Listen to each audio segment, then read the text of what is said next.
Hate this job, been trying to play it cool, but it's hard to play it off. I've been hanging on to this bullshit, cause my car still ain't paid off. I know I'm on my way up, my boy just got laid off, so f y'all, man, I hate this job. Man, I hate this job. These hoes here so ratchet, these niggas here so sneaky. Y'all don't even really pay enough for y'all to only pay bi-weekly. I'm trying to double up my cash, take this job, shove it up your ass. Yo, man, I hate this job. Sometimes I wanna say get walk in and slap my boss. This shit is getting hard. Damn, I hate this job. Gotta make it out of this struggle, bruh. And I don't really mean to take it out on you. You just a customer, but damn, I hate this job. Damn, I hate my job. Damn, I hate this job. Damn, I hate my job. Damn, I hate this job. Damn, I hate this job. Damn, I hate my job.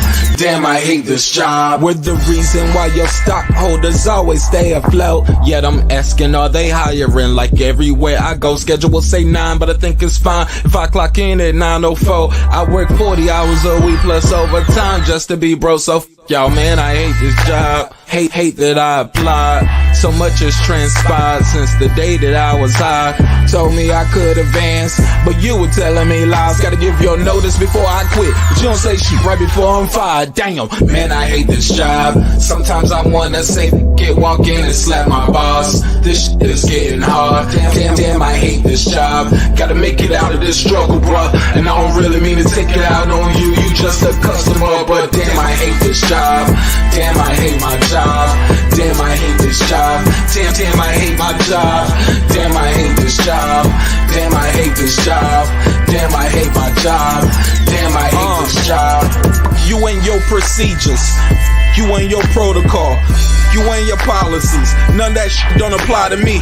You and your quotas, you and your standards, you and your 2 sick days a year. Y'all niggas bananas. Wonder why the postman's posted with hammers, going postal with Popo on camera. His wage got him enraged, stressed out, it's hard to maintain. He flips the middle, grabs his. He said, if you don't get the picture, I quit, you ain't shit, mother. Man, I hate this job. Sometimes I wanna say, get walk in and slap my boss. This shit is getting hard. Damn, I hate this job. Gotta make it out of this struggle, bruh. And I don't really mean to take it out on you. You just a customer, but damn, I hate this job. Damn, I hate my job.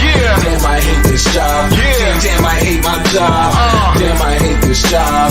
Damn, I hate this job. Damn, I hate my job. Damn, I hate this job. Look, man, I hate this job. I put my pants on one leg at a time, just like you. I'm out here trying to take care of my family. Damn, I hate this job. It's not always glamorous, for real, but I do what I gotta do for me and mine, you know? Damn, I hate this job. Damn, I hate my job. Damn, I hate this job. Damn, I hate my job. Damn, I hate this job. Damn, I hate this job. Damn, I hate my job. Damn, I hate this job. Damn, I hate this job. Damn, I hate this job. Damn, I hate my job. Damn, I hate this job. I'm just like you, nigga. Damn, I hate this job. Man, I hate this job. Man, I hate my job.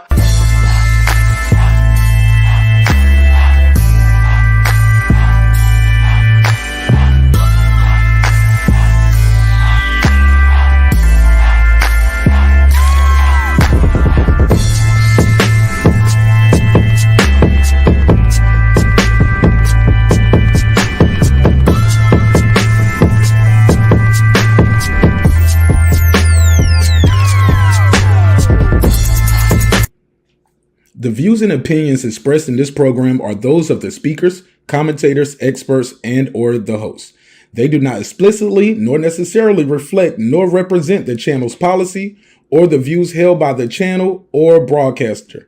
The broadcaster or its channel cannot be held accountable for all or any views expressed during the program. Basically, if I didn't say it, don't come for me. You come for the person who said it. And please don't sue me for somebody else's words. With that said, let's start the show, motherfucker. This that squad side.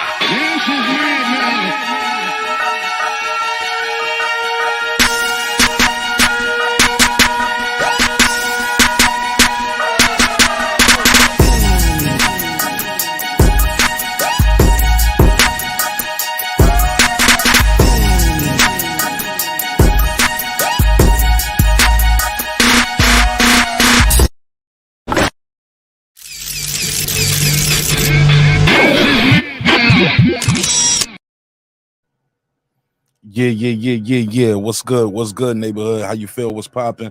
What's going on? You're back in the lab with your favorite neighbor, your man marqnash. He is I am he. Another great episode of Breaking Beats. How y'all feel? What's the deal? Make some noise.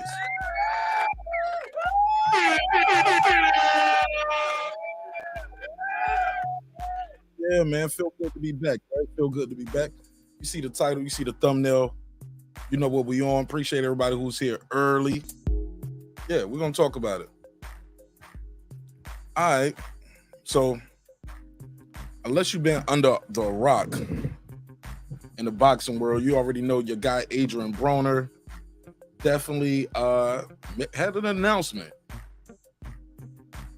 He said he ain't fighting this weekend. Yep, you heard me. He's not fighting. He pulled out of the fight the week of the fight. That has taken the boxing world by storm this today. Pulled out via Instagram. I wonder if he talked to Showtime about it. I'm looking at Showtime. Haven't seen any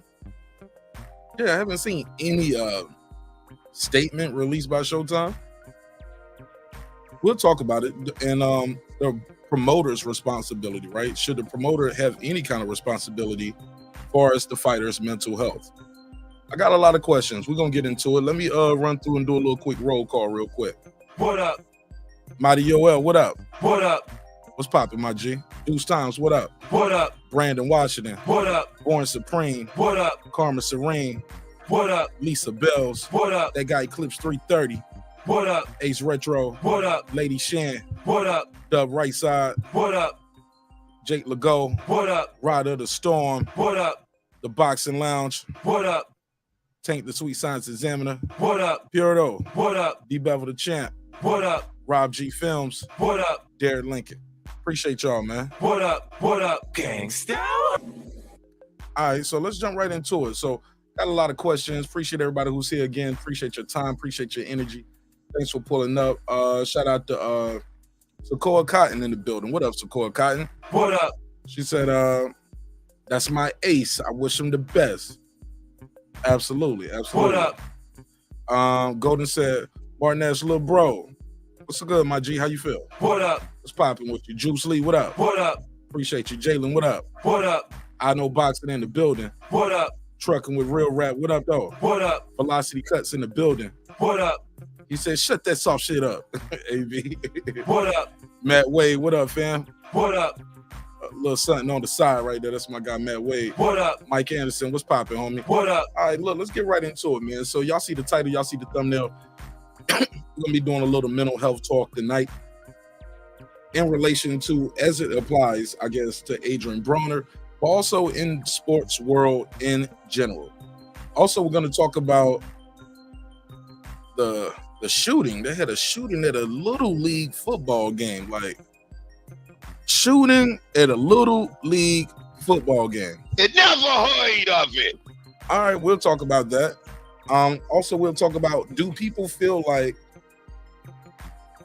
is when is it mental health and when is it just, hey man, you're making bad decisions?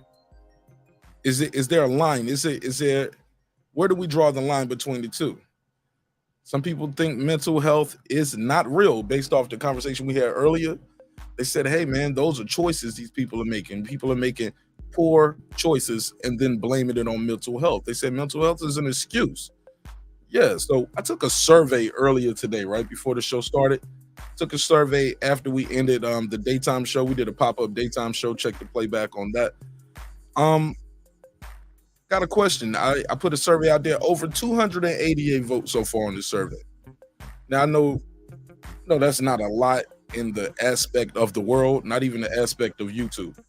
But how about this? 100 votes is good enough for the Family Feud, dog, on it. So 288, you know how they say we asked 100 people. Okay, well, we asked 288 people. Let me put it on the screen so y'all know what I mean when I say these things. Salo Don, what up? What up? All right, let me take a screenshot. Boom, boom, boom. I want to know what y'all think when y'all see these numbers. So these numbers are definitely not a reflection of the response we was getting earlier. Because people were not feeling this shit. Nah, they won't feel it.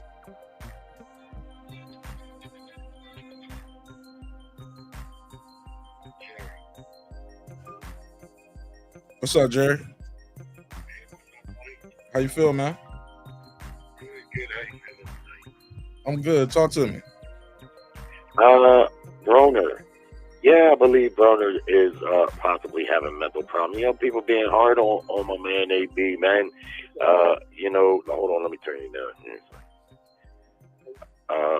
A lot of people don't even realize what it is to survive having millions of dollars, being young and having that type of money.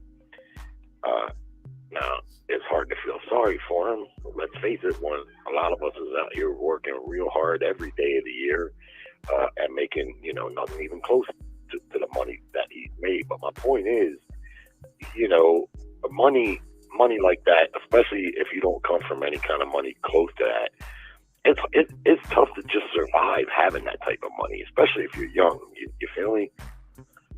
And you know, for all we know, he might have a drinking problem. I know, you know, he's been drinking and stuff. You know, he's in a bad place, man. So I feel a little bad for him. You know what I mean?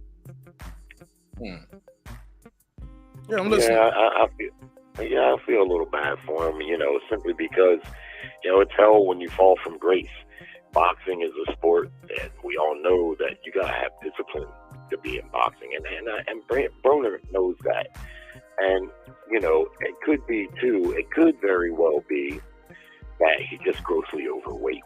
You know, it could be that, and he's using the mental health thing because that seems to be kind of trending, you know, right now in the sport of boxing. But it could very well be that fall from grace, and he might have fucked up a whole lot of money. I mean, really screwed it up. You know what I mean? Like a lot of guys that get good money like what he's gotten, you know, they might screw a lot of it up, but they still got some liquid assets. Like they got some homes, or, you know, they got some stuff of value. But for all we know, he could be broke, like almost for real broke, you know, like, you know, he could have screwed all of that money up. For an opportunity, I'm just, and you showed it right here right now, but the truth is, you know, he did get a lot of opportunity, more so than a lot of fighters get, you know. But I still wish him the best, you know. Broner, I never thought he was as good as what he was pumped up to be anyway, because even when he was at the lower weight, if you looked at them fights, he was a lot bigger than those guys, and he was overmatched in those fights. And he was good, you know. I mean, you can see he was a good fighter, but I never bought into all the hype anyhow regarding him. But let me also talk real quick about Anthony Joshua and Usyk. That's going to be an interesting fight. It's this weekend, right? Yeah. Yeah, it's going to be an interesting fight. I mean, I didn't see the first fight as really a domination by Usyk. I thought Usyk won, yeah. But I didn't really think that he dominated the fight. And I'm not really a big fan of Anthony Joshua's, but I got to give him credit because for, like, when he fought Andy Ruiz, he really got his butt whipped by Andy Ruiz, and he came back and made some adjustments, and he got the victory, and he fought him in his very next fight, which takes a lot of guts to fight someone who whooped you like that and get right back in there with him, you know, after they just whooped you like he got whooped there. Because the fact is, Ruiz whooped him way worse than Usyk did.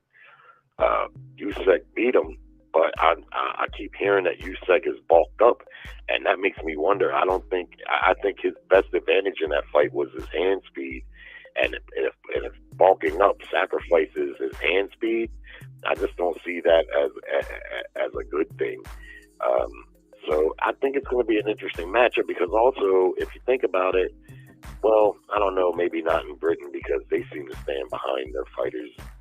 The more they lose, they seem to get behind them. The more they lose, because you would think that if AJ loses this fight, well, you would think that would take him out of the realm of super status that he's pretty much operated in his whole career, you know?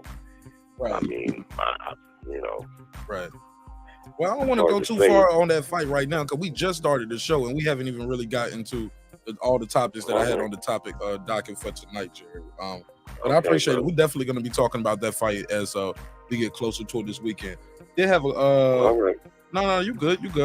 So you do believe Broner's claims, or you don't? I mean, I'm saying it is believable. You know what I mean? It's not like it's unbelievable. I don't know for sure. No, we don't. Nobody knows. That's why I'm just asking. What do you believe?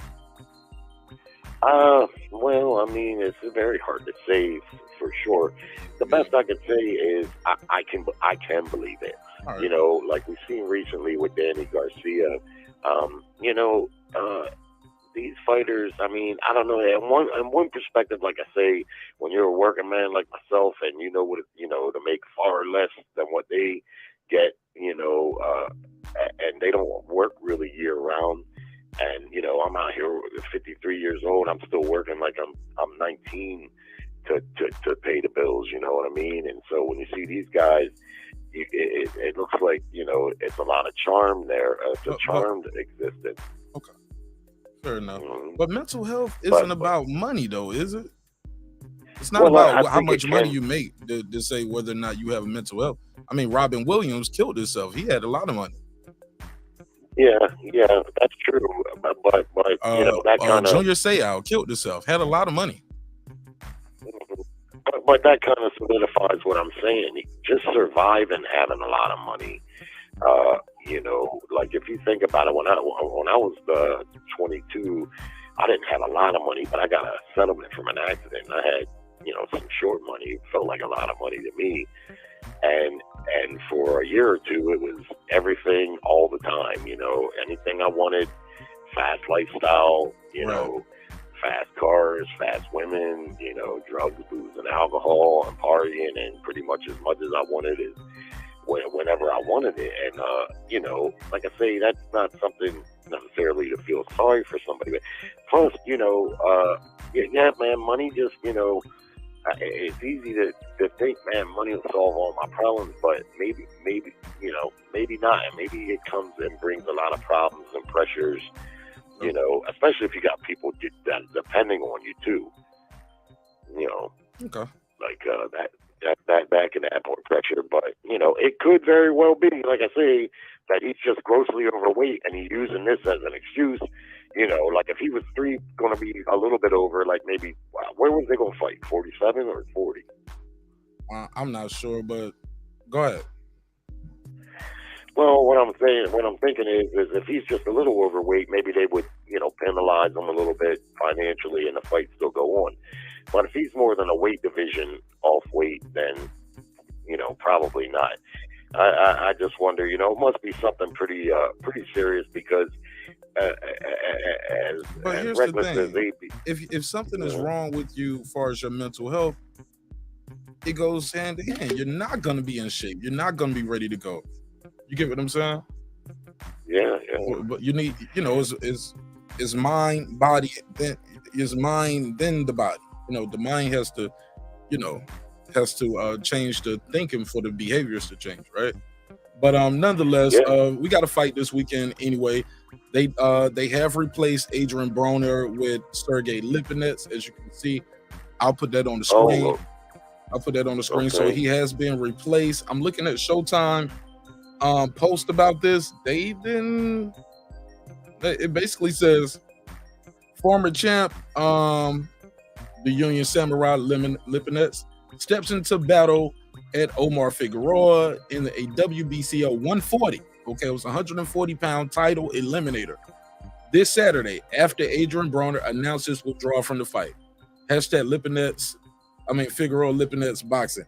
They just slid somebody else in it. They didn't say anything about our thoughts and prayers with Adrien Broner. Good luck, champ. Get better. They were like, man, fuck that. Look, Figueroa Lipinets. That's what we got going on. Fuck that nigga.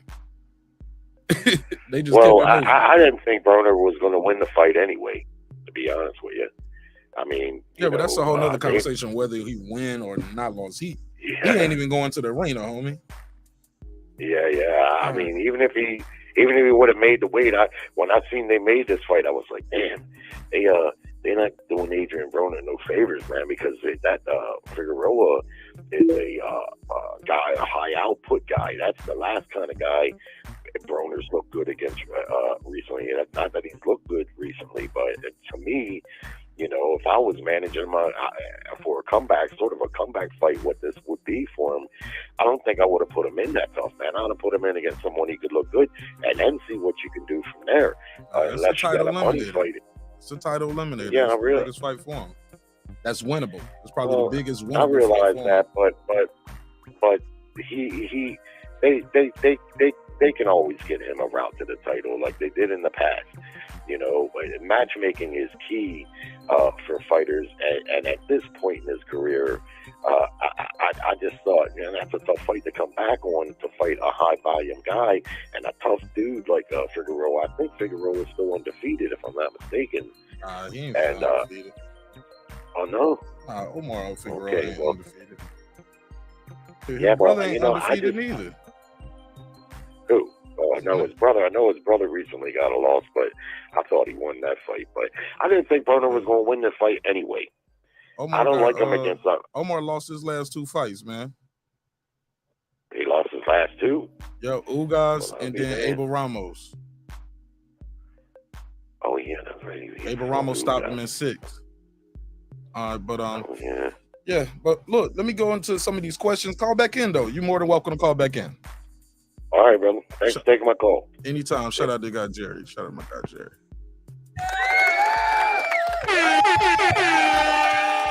All right. Excuse me. So we got a couple questions, right? Do you believe Adrien Broner? Got to ask with that. Got to start with that. Do you believe him? Are we putting a case on AB? Are we putting a case on AB? We'll talk about it. What is mental health though? According to Google, there are 4 different types of mental illness. You have mood disorders such as depression and bipolar. You have anxiety disorders. You have personality disorders, and you actually have psychotic disorders such as, schizophrenia. What causes them? Different things cause them, but there are. It could be child abuse. It could be trauma. It could be neglect, social isolation, loneliness, experiencing discriminations, and just different things like that can cause you to have mental health issues. Some of the most common often include abuse, right? But when you're talking about a fighter, though, like Queen P said in the chat, he's getting hit in the head as well, right? Now, I saw Jerry say this, and I've heard other people say this throughout the day as we've been talking about this topic. Califia, what up? I've heard people say this often, and I think Jerry said it too. I know Jerry said it too. Money. People bring up the money. Money. A lot of people are bringing up the money. As in, like, having money should make you not depressed. I hear people say, well, I remember Errol Spence brought it up today, and he said, man, some people out here don't even know how they're going to pay their rent and mortgage, and you out here, got foreigns and diamond chains. Ain't nobody trying to hear that. Errol later dialed that back a little bit, right? As he should. Because mental health has nothing to do with how much money you make, right? Can we all agree to that? As I stated to Jerry, you got guys like Robin Williams, who's a millionaire, killed himself.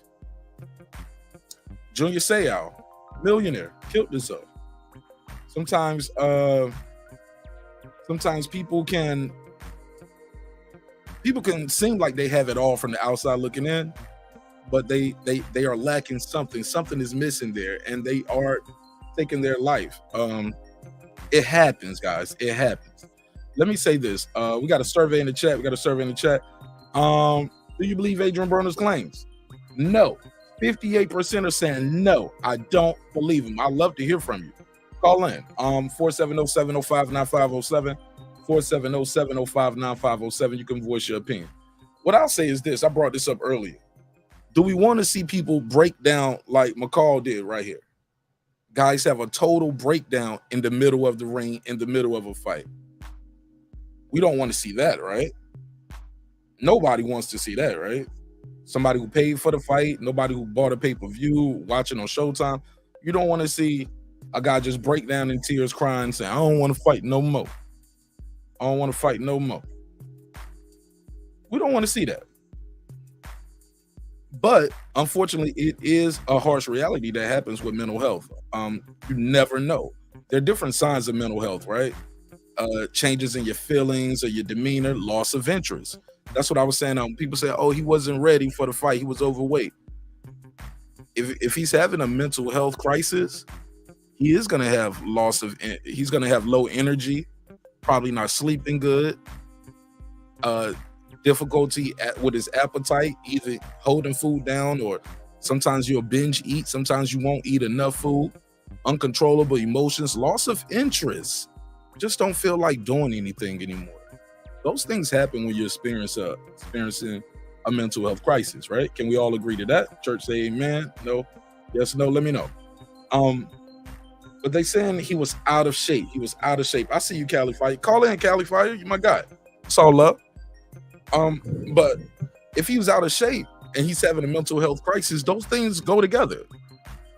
It's just so easy to say he pulled out because he was out of weight. Maybe he pulled out because he was out of weight and he was having a mental health. I'm just trying to be fair. But which leads me to a couple of questions I got a couple questions on the docket. Of course, I asked you the first question. Do you believe Adrien Broner's claims? When you call in, I'm going to ask you some of these questions, or you join the panel, I'll probably ask you some of these questions. Should there be investigations when fighters pull out for mental health? I ask this because Adrien Broner, he pulled out the fight, they replaced it with somebody else. But if you spent your money to buy a ticket to go to this fight, you didn't go to see, you wasn't coming to see Omar Figueroa and Lipinets. You was coming to see the AB show as well. You was coming to see the problem. Some people was, because look, if the replacement was the guy that we really wanted to see, that would have been who y'all had on top billing at the beginning. But it wasn't who you had at top billing. You had Adrien Broner versus Figueroa, and then you slide Figueroa to the A side.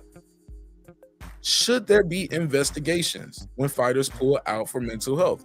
People are losing money. People took time off of work. Should they just be able to say, hey, okay, should there be some kind of committee? We don't have to know about it. We don't see all the guys' doctor's reports. Should they have to clear medical a certain way before they can come back to fight? Robin Williams was in the early stages of Parkinson's disease, is known to no respect to depression. It happened though, Con Shonery. He was a millionaire and he lost his life. I didn't say he didn't have an underlying condition, Con. Very possible, right? But that will cause you to be depressed. But Ali had Parkinson's too. He didn't kill himself. See what I'm saying? That doesn't mean Robin Williams was mentally or emotionally weak. We're going to talk about that as well. All right. Here we go. Complaints of millionaire athletes versus complaints of common folks. Are they treated differently? Should they be treated differently? That's what we was talking about earlier with, I was talking to Ricky earlier, as you guys heard, and he was like, man, I'm 53, man, and I'm in my 50s. I'm sure I got more problems going on than some of these guys. These guys have money. They're millionaires. But he also made a significant point. He said, what does it feel like to have all that money? As far as we know, he don't lost it all. We've heard him complaining about his money often, right? So we don't know. We don't know. But I'm here to have a conversation. It's all good. Another question. Are media members and fans handling Adrien Broner's mental health crisis the same as they handled Ryan Garcia, Tyson Fury, Dana Garcia, and others? Is it the same? Are people treating this a little bit differently? Let me see what this is. Mad Made X. I don't even know you, homie. Let me cover the screen up. You can cut your camera back off, but cut your camera on real quick. Let me see your face. If not, you're gonna probably have to call in. I'm not in the mood for some trolling tonight. So, yep. So it probably was a troll. See, when you tell them to cut the camera on and show their face, they usually hang up. Yeah. Call in, homie. I don't really know you like that. So we got to build some kind of rapport. If I don't know you like that, use the phone line. We do have a phone line if you want to call in. Voice your opinion, 470-705-9507, 404-705-9507. If you're new to the show, use the phone number, and we can build some kind of rapport that way. Other than that, if you're a regular, see you in the chat all the time, yeah, you can definitely click the link. But that person clicked the link, and I wasn't even seeing that person typing in the chat. Like, who is this person? Probably trying to pull a tallywhack on the screen. You know how they'll do. They'll try to put a tallywhack up here. Like, why would you do that? A tallywhack? I mean, put some titties on the screen if you're trying to get the show flat. Ali didn't have Parkinson's. What did Ali have?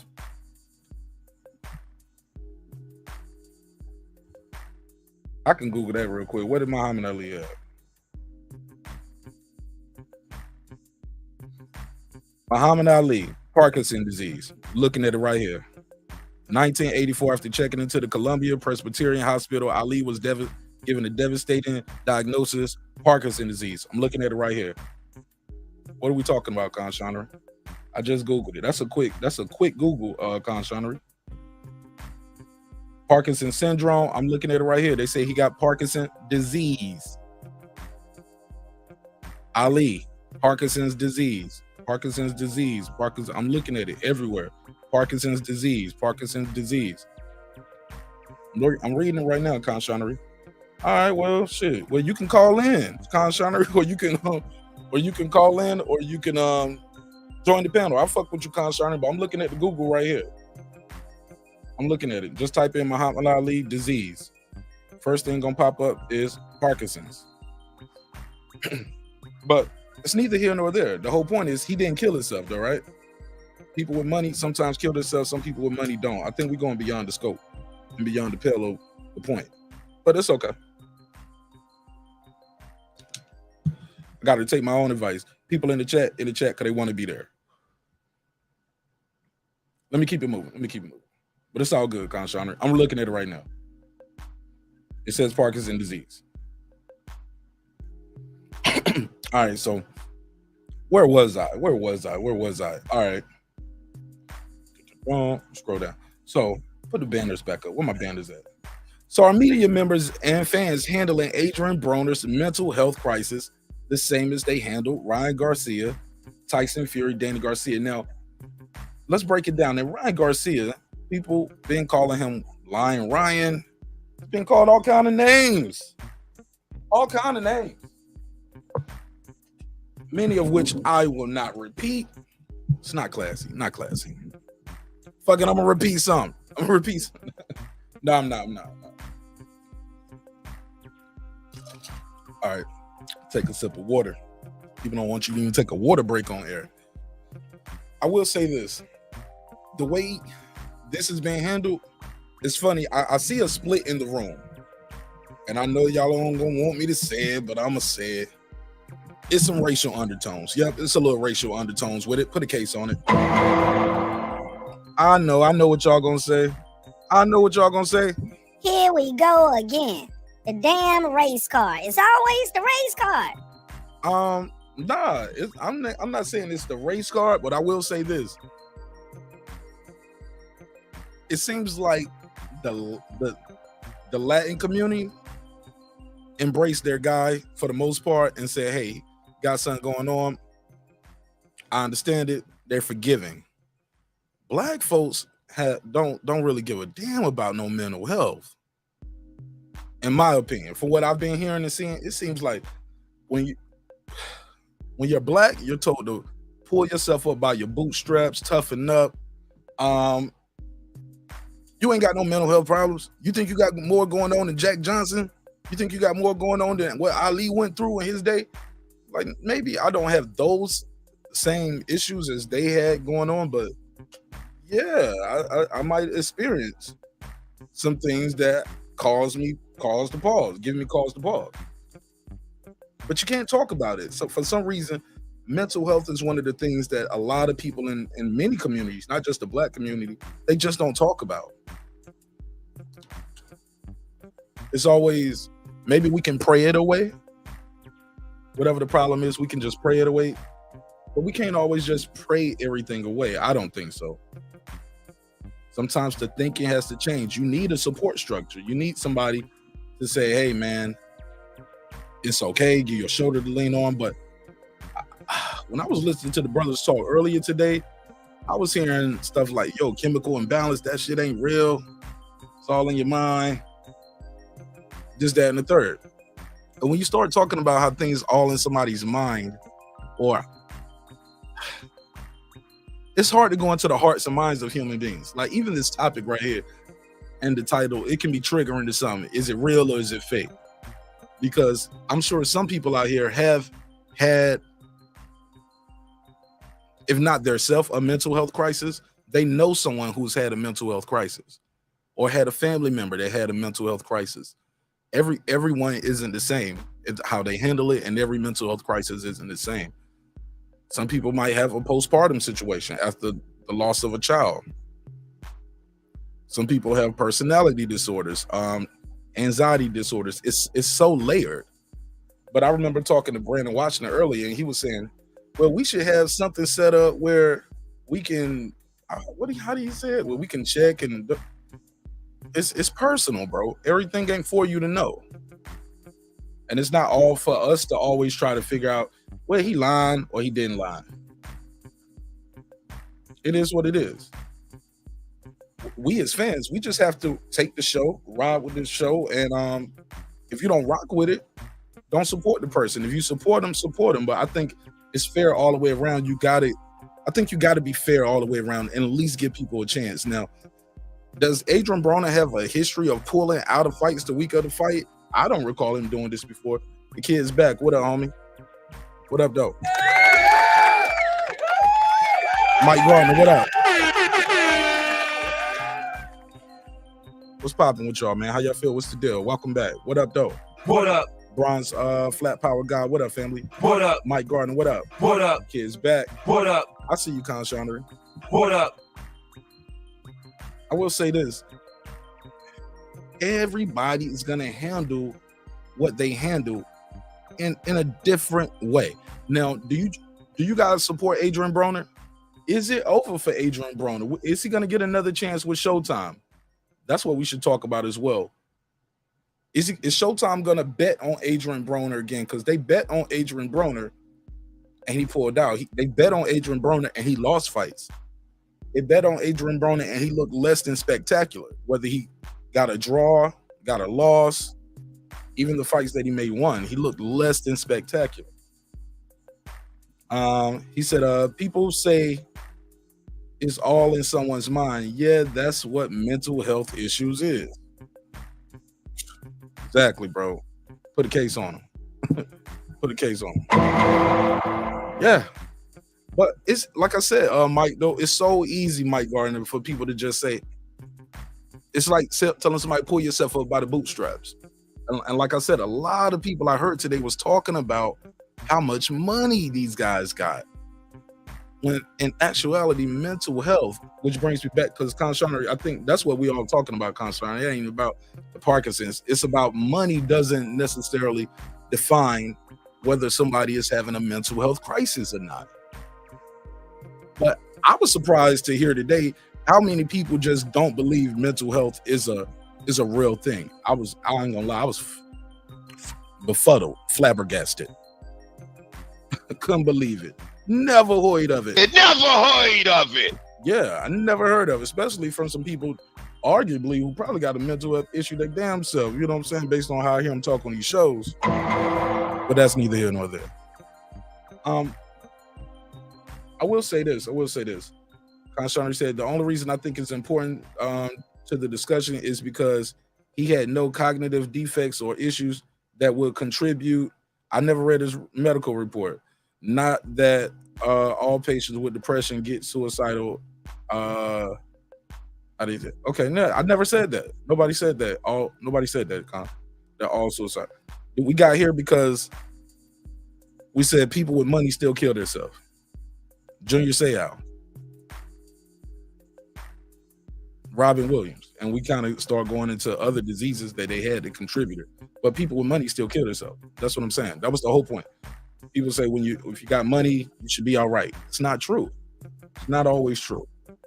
Even when you're dealing with guys who have money, who are successful, they still see sports psychologists all the time to stay in their mode, to stay in their zen, to just stay focused, because it's so easy to get distracted, especially when you have copious amounts of money and unlimited resources. Which brings me to another topic I had. Let me see, is that another question on the docket? Where is it at? Should promoters provide resources to boxers for counseling? Should promoters provide resources? Should that be part of it? I mean, these guys are taking punches to the head. A lot of these guys don't have insurance. Should the commission get involved and say, hey, you guys y'all gotta have like this right here. So this, we take out your money we take out our cut, but also you need to have something to show us you're getting some mental health treatment. Or am I thinking too far on that? Should promoters or the commission provide resources to boxers for counseling? Do you guys think that's important? Do you guys think that let me see. Do y'all think that's important that these guys have these outlets? Or is it, you getting paid? Because I always hear people say these guys getting paid millions of dollars. All of these guys ain't getting paid millions of dollars. Some of these guys getting paid $2,500. $2,500. And I get it. Some might say, well, man, they putting their life on the line. They chose that. Yeah, but a lot of people put their life on the line for jobs they do. And they have protections in place because of the job that they do. No kind of protections in place for these guys. Kids is back. He said, injuries must be prone at his age now too. What do you mean? Because of his age at 32, right? He's been boxing since he was about 4 or 5. And it's not even just the fights, guys. A lot of times it's the training, getting ready for the fight. That can cause a lot of damage too. They taking a lot of hits in sparring as well. Definitely though. At 32, we should be looking into it. Rob G said in the grocery store, he said shopping, but these folks in the checkout gonna hit his marqnash show. Absolutely.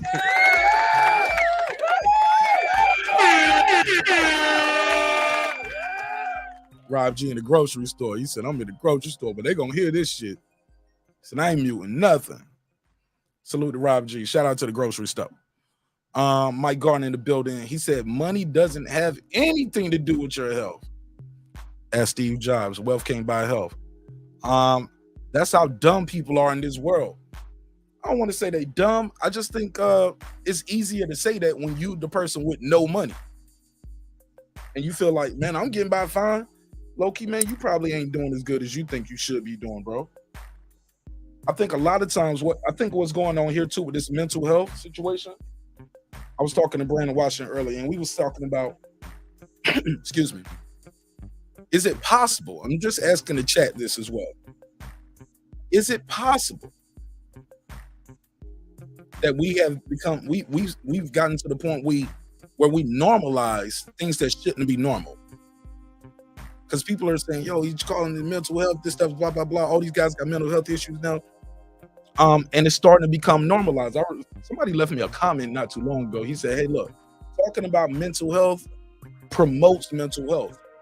He said it makes it easier for people to say, it just makes, he said, what did he say? He said it makes it easier for other people to get out of taking care of their responsibilities. We're promoting it, making it normal when it shouldn't be normal.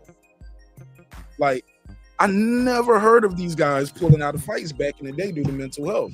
But I'm sure Jack Johnson went through some type of mental health. I'm sure of it. It's just, I'm sure Joe Louis went through some shit.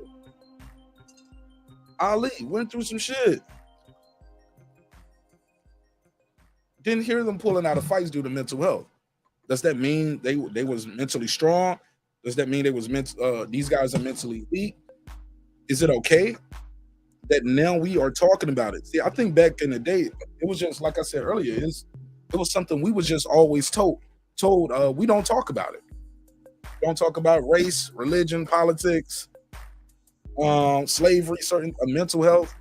Don't talk about homosexuality, and because we had those people in our families, but everybody just like no. You know, had pedophiles in your family, the uncle that was touching the cousin. People don't talk about it. People just act like it don't happen. You'll just say, don't leave him with the kids, girl. You know you can't leave Conshonery with the kids. I'm fucking with you, Conshon. And that's how it goes. And it people keep these secrets hidden. And then they fester. And now we in this day and age now, well, now we can talk about whatever. All you need is an email and a damn avatar. Shit, you don't even need an avatar. All you need is an email and you can just tell the whole world how you feel on social media. Bronze Flat Power Guy, he said, I'm sort of 50-50 though. All right, 50-50 on what part? What part? What up? Say he's on 50-50. Fight Doctor said, Broner's full of shit. Damn. What up, gangsta? Shout out to the Fight Doctor. So you're not feeling Adrien Broner. You're not feeling what he. All right. Conshonery, do you believe Broner's claims is legitimate or an excuse? Who are you asking, Conshonery?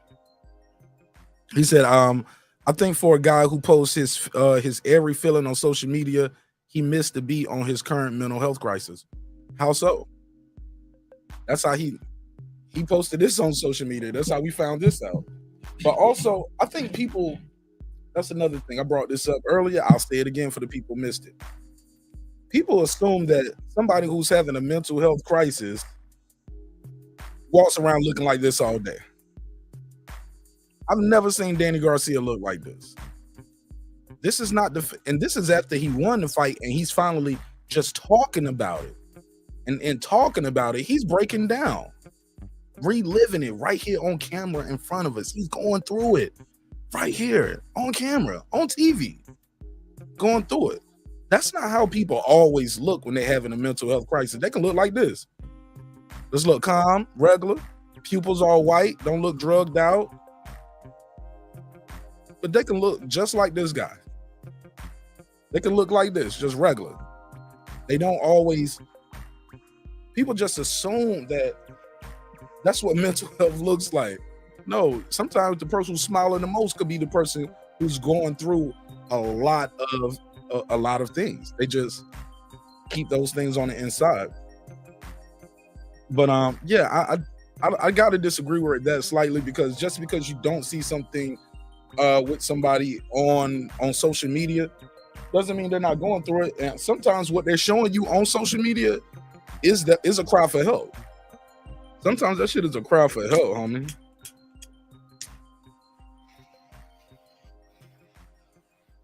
In a major way. Let me see what Gonzalez talking about. He said he wasn't gonna make weight, bottom line. Shoot, if you having a mental health crisis, you don't feel like going to the gym, right? If you having a crisis, you won't want to go to the gym. You won't want to go to work out. He said Adrien Broner had a bad camp. Again, you would have a bad camp if you having a crisis, Fight Doctor. Y'all don't see how they're connected? What you're saying doesn't disprove what he's actually going through. It actually strengthens the argument. Because if you're having a good camp, that means your mind, body, and soul is all connected. Everything is clicking. You're having a bad camp, chances are you probably you could be having something going on, but you could just be having a bad camp. You could just be lazy. So just like, man, I'm not into boxing anymore. It's hard for me to make 140. Those things could be true as well. He said, people don't take on high risk professions everywhere. I didn't say everywhere, but it's a lot of high risk professions out there. Especially when we had COVID, man, being a nurse was high risk at one time. Working at the grocery store was high risk during COVID times. The fireman, the EMT guy, that's high risk.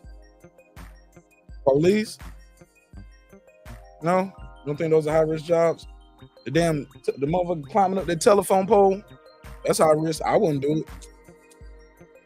I ain't doing that. I ain't doing no construction, climbing up on no beams. That's high risk. Talking about the military. How many people in the military in the country nationwide? Over 1 million, right? That's a lot. That's a lot of people, man. It is what it is, though. We can agree to disagree. Mike Garner, he said, I think the sanctioning bodies should have something set up for these fighters since they're taking a percentage out of their purse. Bruh, put a case on that. And the more you make, the more they're going to take too. The more you make, the more they're going to take, even though the job ain't really changing. The job's still the same. The job's still the same as it was. But they want a bigger cut because you getting a bigger cut. That's trash, homie. And what are the sanctioning bodies doing? What are they doing? What do they do? Like Andre Ward said, what do they do for the money, for that 3% per belt? Huh? It said, Constantly said, no money can cause some serious depression as well, financial woes and relationships as well. Absolutely.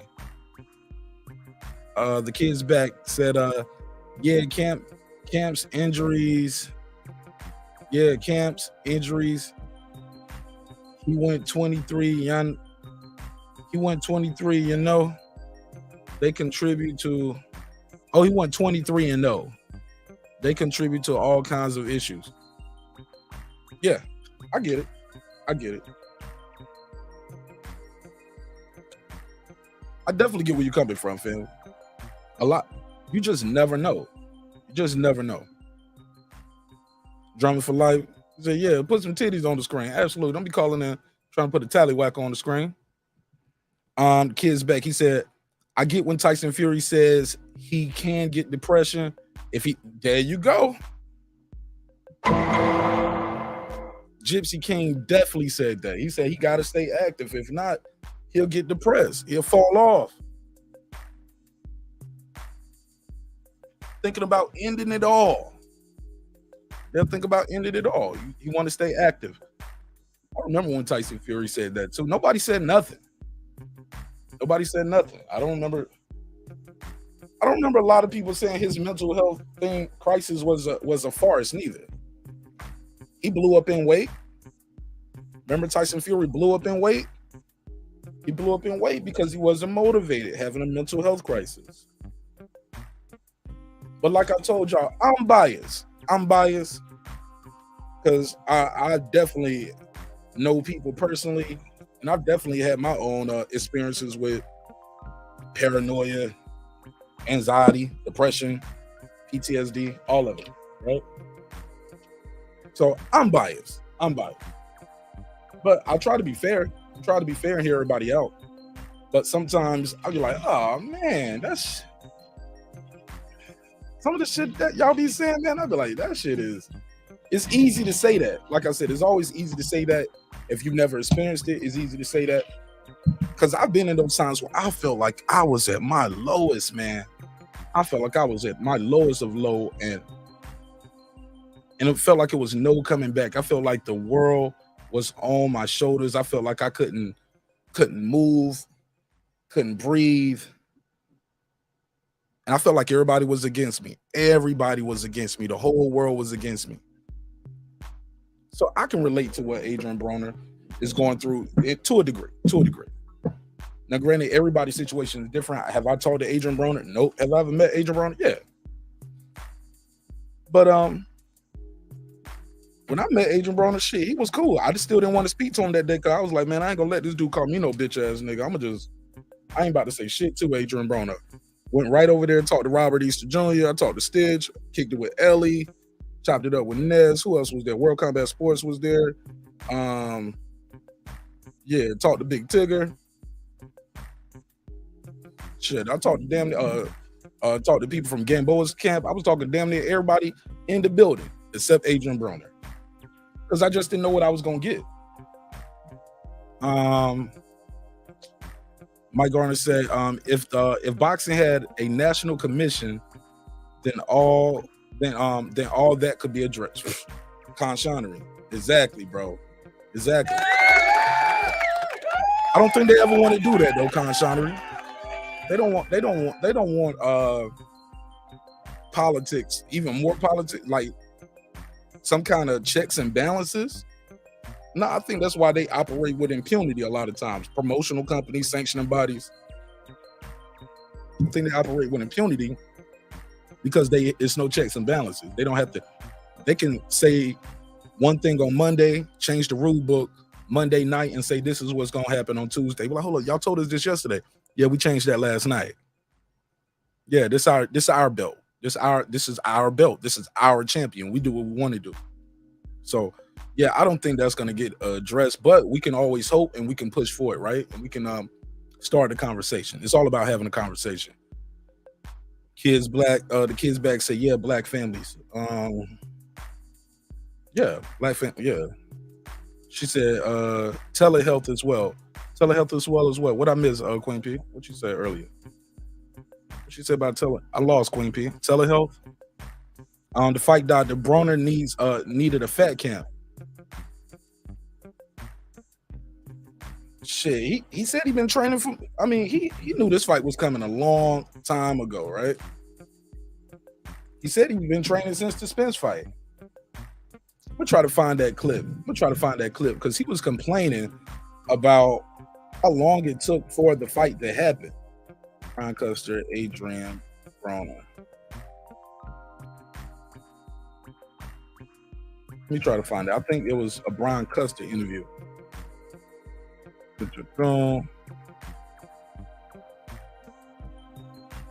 Where is it at? Let me go to YouTube. I'm gonna try to find this Brian Custer, Adrien Broner. But I believe he was talking about that because we covered this after it happened. We was like, nah, you couldn't have been training that long, my G, because you if you was training that long, chances are you wouldn't have been drunk at the damn Spence fight with your pants kind of hanging been for AB. Your pants was hanging off his butt. Remember, he was all at the joint, pants hanging off his ass at the damn fight. Drunk, somebody had to hold him up. It was crazy. It was kind of embarrassing too. It's kind of embarrassing for AB. But I'm gonna try to find this Brian Custer clip real quick. Let me see. Brian Custer, Adrien Broner. No. Brian Custer, Adrien Broner.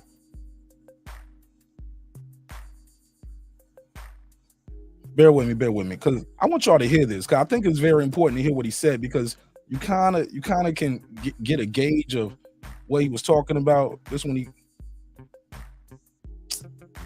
boom. Hold on, this might be it. Let me see.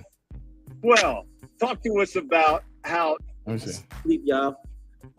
Tell at this point, y'all, they don't do nobody else shit on.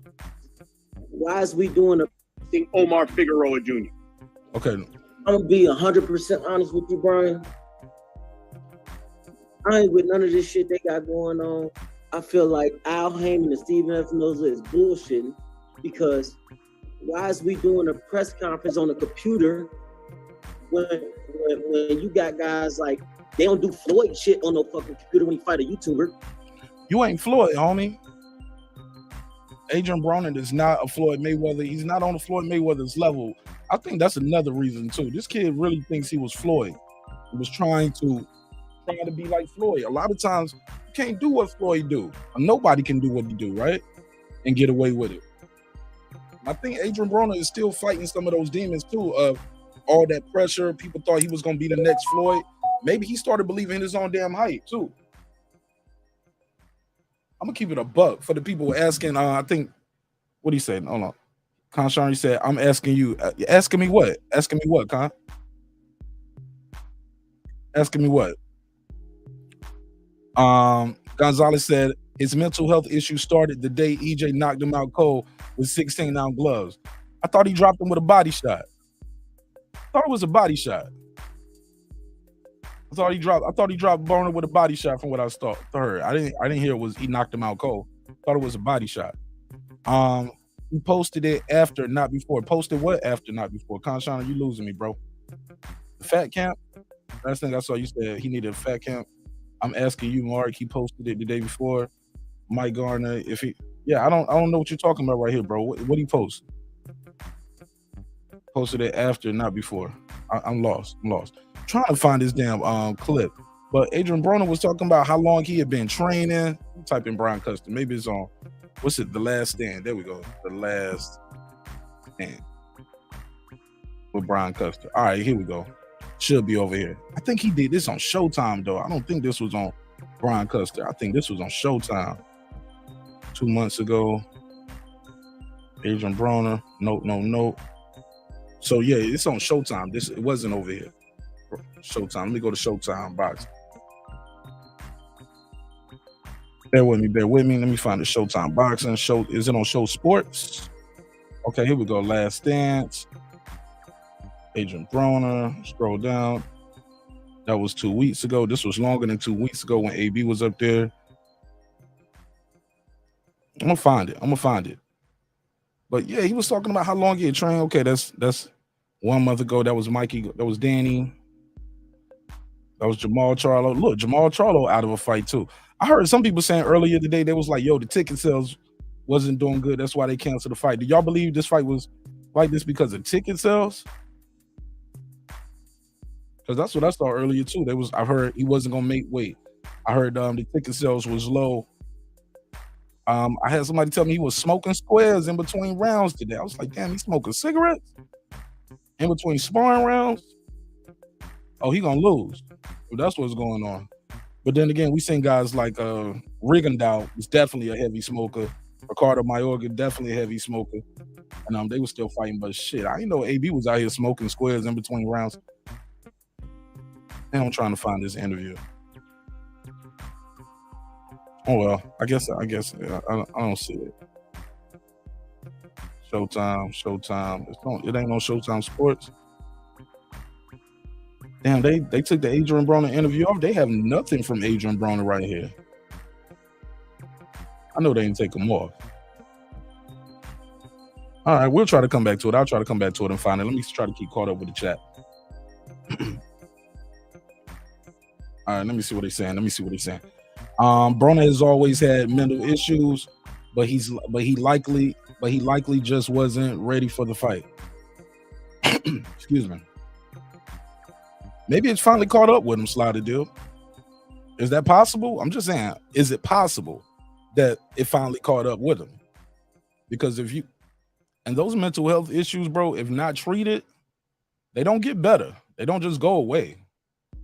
It doesn't go away, homie. So if he always had those mental health issues, shit, I don't think he's ever really got it under control. If so, when did he have it under control, and when did he lose control of it? I think Broner's mental health crisis began after that Maidana fight. Very possible. It's very possible. I know before that Maidana fight, he was already out here wilding, doing shit that he shouldn't have been doing. Even before that fight, remember Floyd said, I told him to go to bed, go home and get some rest, go to sleep. He was up all night gambling and partying with Floyd and the dudes.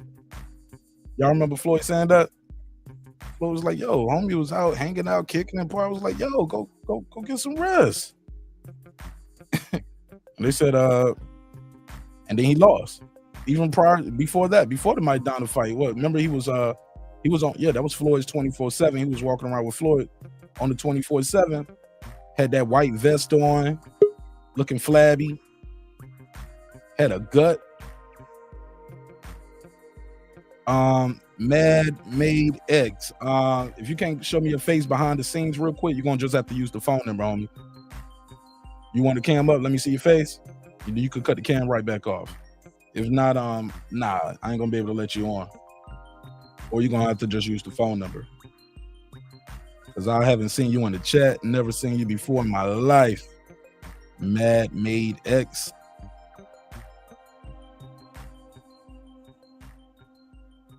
All right. Cut your cam back off. Oh, he cut the whole thing off. All right. Trying to bring you on. But yeah, it could have been, but I don't think that's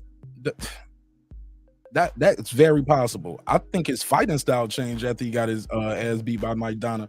But as far as the mental health crisis, shit, when you see that video of AB when he was a kid and he's talking to the person, talking to this reporter, and she's talking to him about what he was gonna do what would he be doing if he wasn't a boxer. He was like, yo, I'd probably be out here robbing people.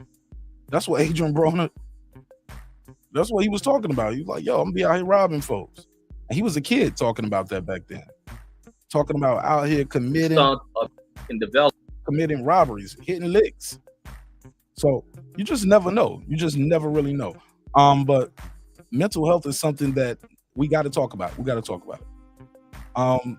He said, I ain't dissing. He said, I ain't dissing, but them baby mamas would kill me. Would kill me off. Broner got a few kids too. Yeah. That baby mama drama is a real thing. That's a real thing. And that can bring you down too. Definitely can bring you down. Have you feeling depressed? Have you feeling like, but on the flip side of it, the kids should bring you some joy though, right? If you're feeling like down and out because of the baby mama, the fact that you have those kids, that should bring you joy. That should bring you some kind of solace, some kind of hope, some kind of solid, some kind of something you should be able to lean on and say, you know what? I don't like everything that's going on in my life, but I thank God for my kids. I'm happy about my kids. I don't think that should be the thing to make you just throw it all away. I will say this though. Oh, I'm sorry. I lost my spot in the chat. Let me go back. Boom. Bear with me. I'm trying to get my spot back in the chat. Okay, I was right here. Yeah, but I get it, man. Baby mama drama, I get it. But you need that check, man. You need that check. These fighters don't get paid just to stand around. They don't get paid during the off season. They don't have no guarantees where you're just gonna get paid just to stay with the company. You got to fight. Conshana, hey Mark, perhaps he's not telling the truth and being forthcoming. I mean, perhaps. Could be. We got to take him at his word. We took him at his word when he was selling on other things where he was like, when he told LB, he said, man, y'all don't fuck with me. Shut that soft shit up. Hey, Adrien, we believe in you. But y'all don't believe in me.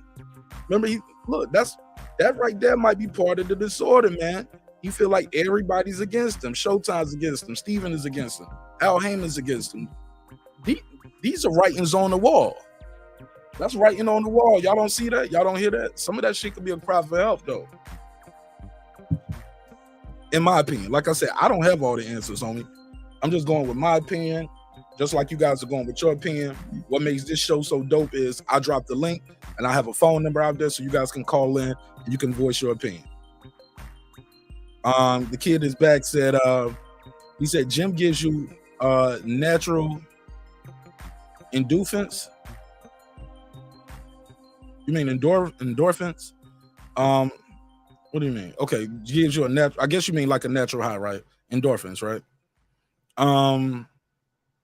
So athlete to adjust or can't their passion, that would get me depressed. What you mean, bro? Write that again. I'm sorry. Gym gives you a natural high. I can skip that. Gym gives you like a natural high. So athletes to adjust or can't their passion. That would, I do see you say that would get you depressed, or can't their passion, or athlete to adjust, or can't their passion. Yeah, you lost me on that one. The kids back. Concerning the kids back, people work out for mental health all the time. It's mind and body, right? But some people work, but some people aren't getting paid. Some people, it's not a job though for them. Sean Connery, working out for mental health is one thing. Cutting weight, training for a fight, studying your opponent, that might be a little different from, you getting on a treadmill and, doing 2 miles. When you get off the treadmill, you can still go eat some pizza and hot wings if you want to, right?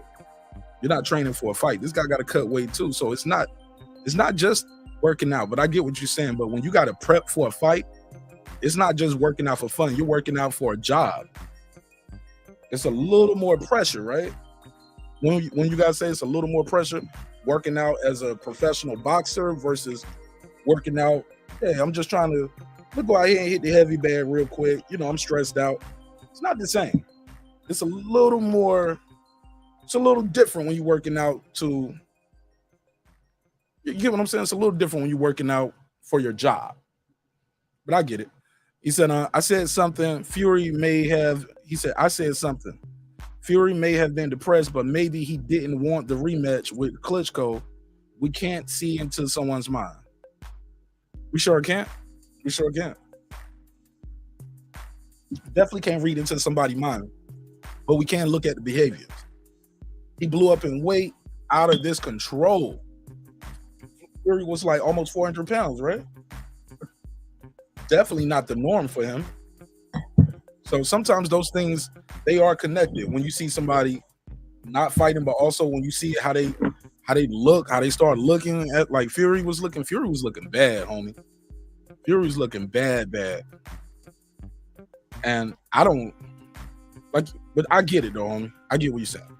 We can't look in somebody's mind. You're 1,000% right on that. Conshonery's still in the building. He said, we've all experienced depression. Have we? I feel that way, but I don't know if I can say we all have experienced depression. I want to say we all have. But it's levels. Being depressed and experiencing depression, I think those are two different things.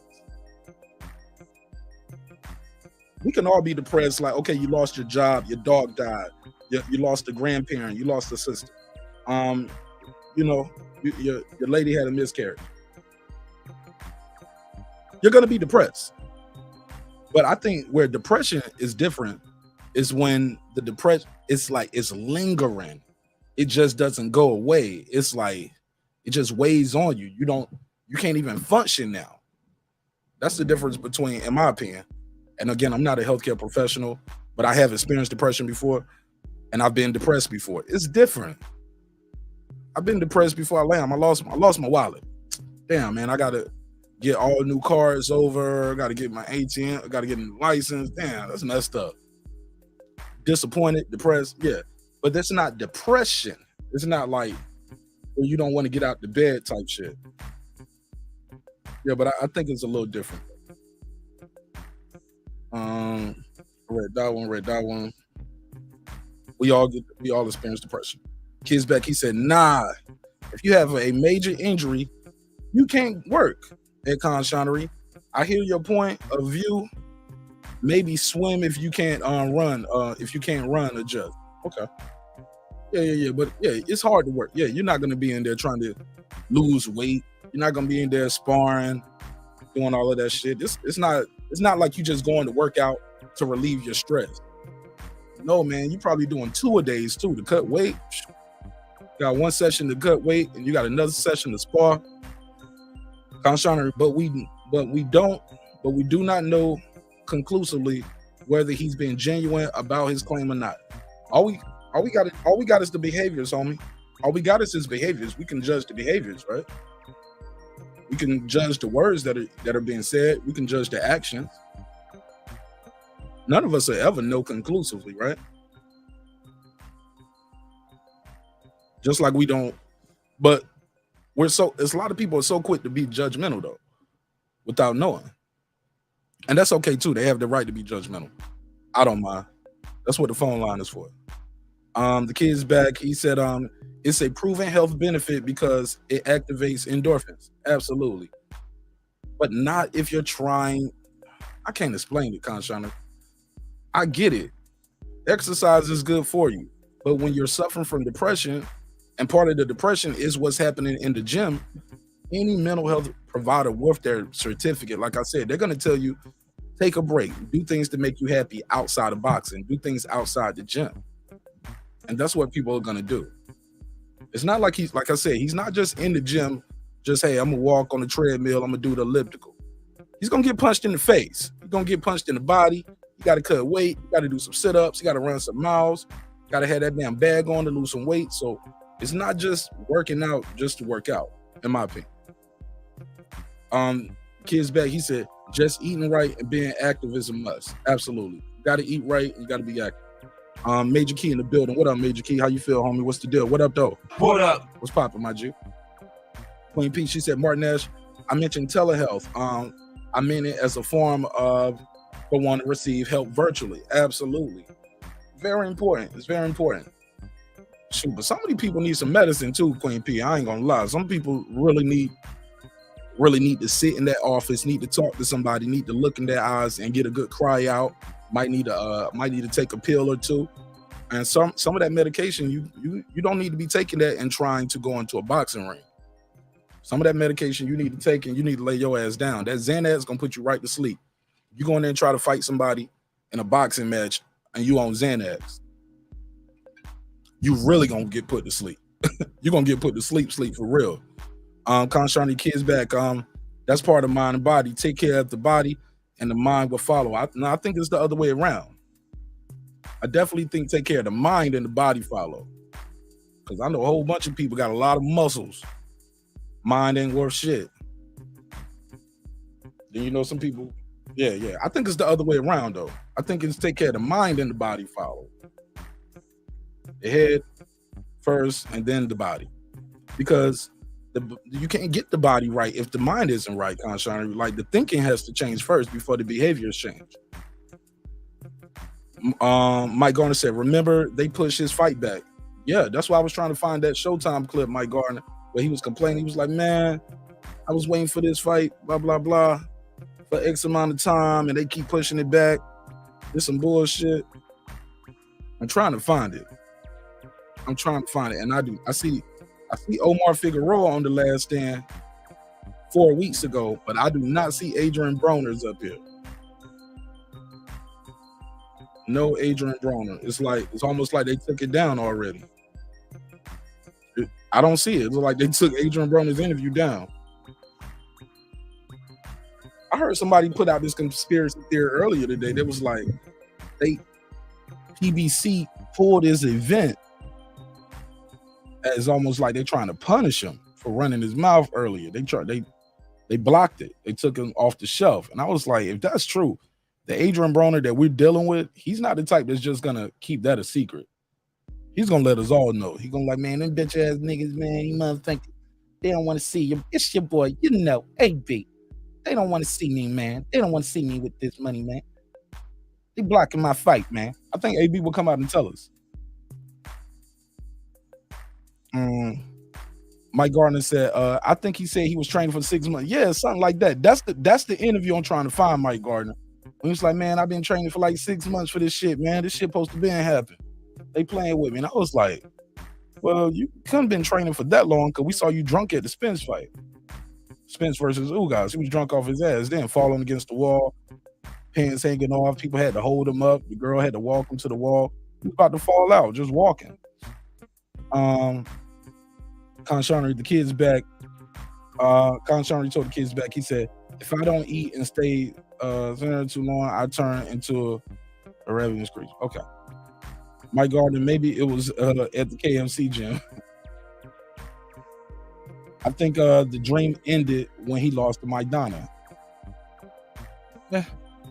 But he won a title after that, right? He won a regular belt after that. I definitely think he won a regular belt after that Maidana fight. Sorry, marqnash. I asked whether you believe his claim was truth or fiction. Shit, I said the same thing as you said earlier. We can't go into the hearts and minds of men. Like, we don't know. All we can do is judge his behaviors, judge his actions, the things you've seen in the past. It's just out of the blue for Adrien Broner. I've never seen Adrien Broner pull out of a fight the week of. I mean, I ain't never seen him do that. I have seen him show signs that things aren't all on the up and up. He have seen like, damn, he got some issues going on at home at times. Definitely seemed like he had some shit going on. But far as him just pulling out of a fight, I never seen him just pull out of a fight just because. Yeah, this is just beyond the norm of what we've seen from AB, whether you rock with him or not. Slotty Dill, he said Broner still thinks he's a Madison Square Garden attraction, and those days are over. It's hard to go from $1 million paydays to undercard money. Shit, put a case on that. That's a big fact. That'll make you depressed, right? That'll damn sure make you depressed when you go from thinking you're on top of the world. Look, remember how much money did Jay-Z and Rock Nation offer him and he turned that down? Turned down all that Rock Nation money? I forgot. How much was it? It was like $6 million. He turned down all that money. And when you turn down that type of money, then when your money gets low, you start looking back on it. Slotty Deal said, Broner still think he's okay. I read that one. Conshari, I had a friend that used to do kickboxing. I used to do kickboxing with. I was in the gym when he had a freak accident. His back went out. Took my friend a while to adjust after his surgeries. Damn. Salute to your homie, man. Sorry about that. Fight doctor, he said, there's a difference between mental illness and extreme stupidity. Broner's problem is that he has the latter. Speak on it, Fight Doctor. You got the phone number, call in or click the link. I'd love to hear your opinion. Fight Doctor on the ones and twos on Rick James status. Conshonery said, is Broner in mental distress or coming up with a convenient excuse? How would we know? How would we know? Because they're all connected, right? The fact that he's not losing weight, or some people say he not making weight. Somebody say with smoking squares. All of those things could be connected to what he got going on. I'm just trying to be fair. Because God forbid if he went in that ring and had a breakdown like McCall, we all would have been like, damn, AB done lost it. Or if we hear he flipped this Ferrari over or flipped or whatever he's driving nowadays, flipped his Honda Accord, whatever. He flipped his car over 18 times. He was drinking and driving, drove off a bridge, or he blew his brains out. We all would have been like, damn, that's fucked up. Why nobody reach out to him? Somebody should have talked to him. Nobody was there to help him. If it goes that way, we all would have said that, right? The kid is back said, I had a friend who led a very physical life and had his arm crushed in a factory. He was mentally destroyed at first, but eventually recovered. Yeah, your arm crushed at shit. Yeah, that'll take you out the game, bro. Come on, Conshiner. Shit like that, you gotta know mental health is real when you see stuff like that. Stuff like that'll take you out the game mentally, emotionally. You ain't really smashing your shorty like you used to be, right? You know what I'm saying? And which hand was it? Was it his good hand, or did he have to learn how to? You know what I'm saying? Might have to learn how to beat off with the other hand. That shit ain't easy. Get your rhythm right. I'm fucking with you, respectfully.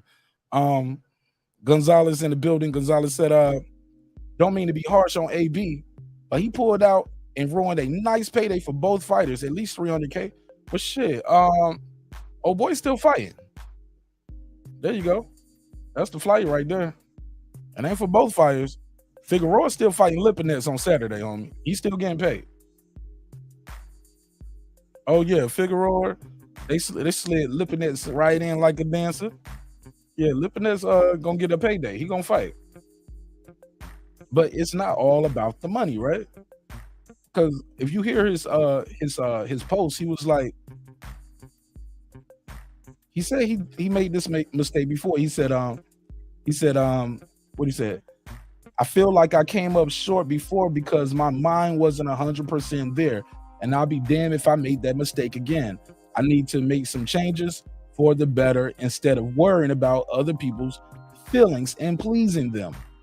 When in all reality, I have nothing to prove to anybody. I'm a 4-time world champion in 4 different weight classes. If I never would lace up a pair of gloves again, I feel like it's safe to say I will be inducted into the Boxing Hall of Fame.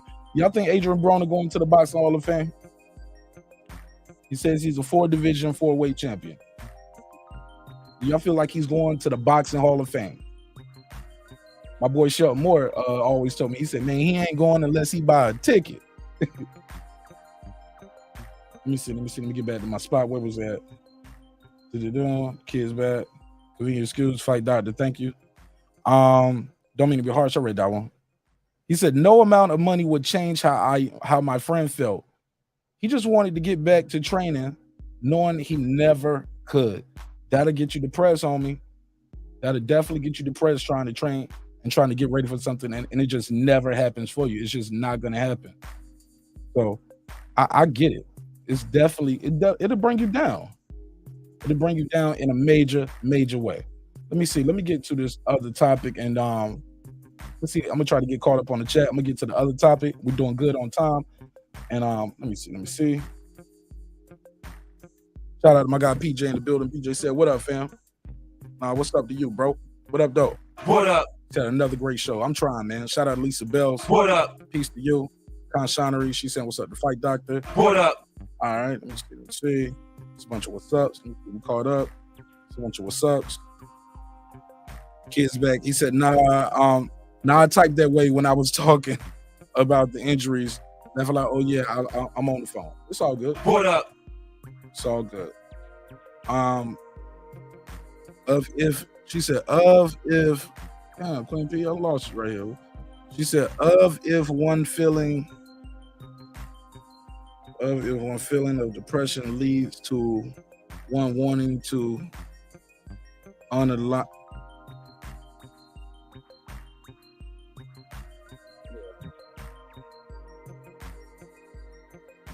I don't know how to read that, Queen P. Damn. Of if one's feeling of depression leads to one wanting to unalive themselves. I'm sorry. SLG in the building. SLG, what up, fam? What up? SLG says substance abuse issues can lead to mental health issues that wouldn't have existed otherwise. Amen to that. Let me make some noise for that one. Hell yeah.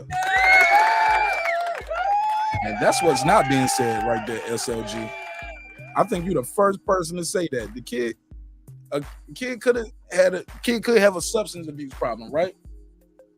Very, very, very possible. And those kind of things will cause other issues. Absolutely. Big facts right there. Phone lines open too. If y'all want to jump in on this topic, try to do it now. I'm gonna try to end this in a timely fashion so we can do the members only after this. Conshonry said, I think the missing point here is that people that make claims about having depression aren't mental health professionals either.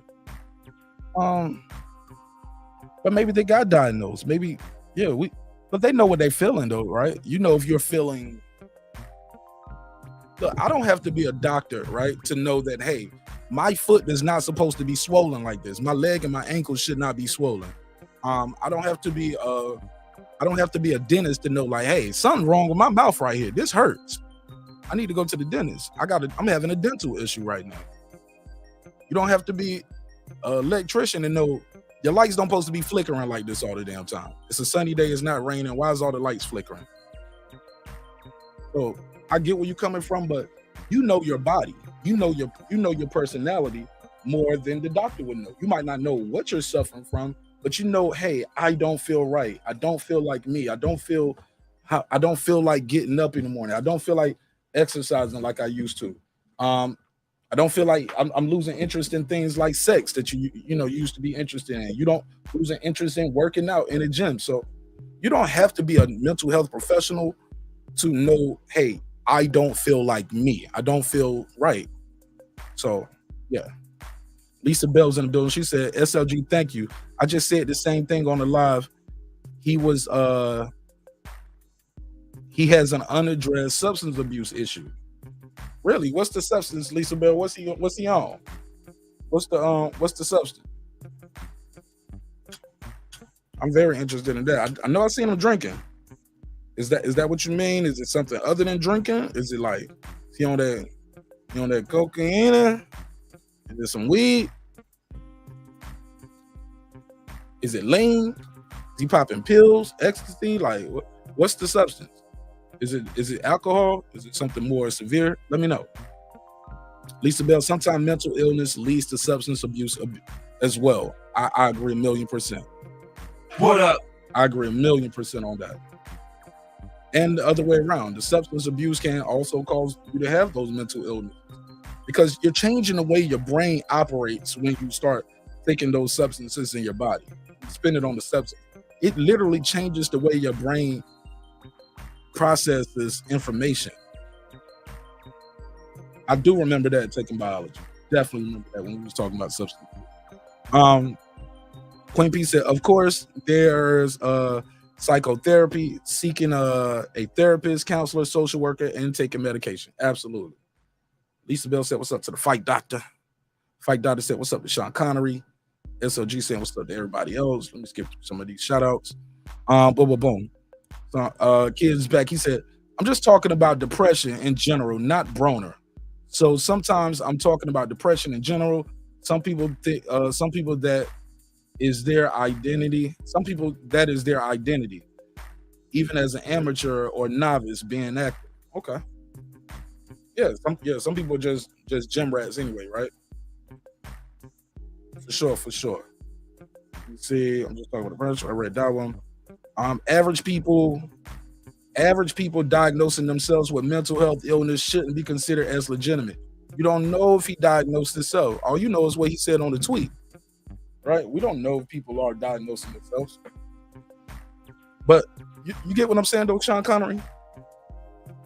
You don't have to diagnose yourself with, okay, you need a root canal, but you know, hey, I can't chew on the right side of my mouth, or hey, I feel like, hey, it hurts over here. You don't have to be a professional to know something is wrong. Now, saying you don't know what the issue is, but you know something is not right. Does that make sense? Somebody, come on, y'all. Please tell me that made sense. I thought I bodied that shit right there.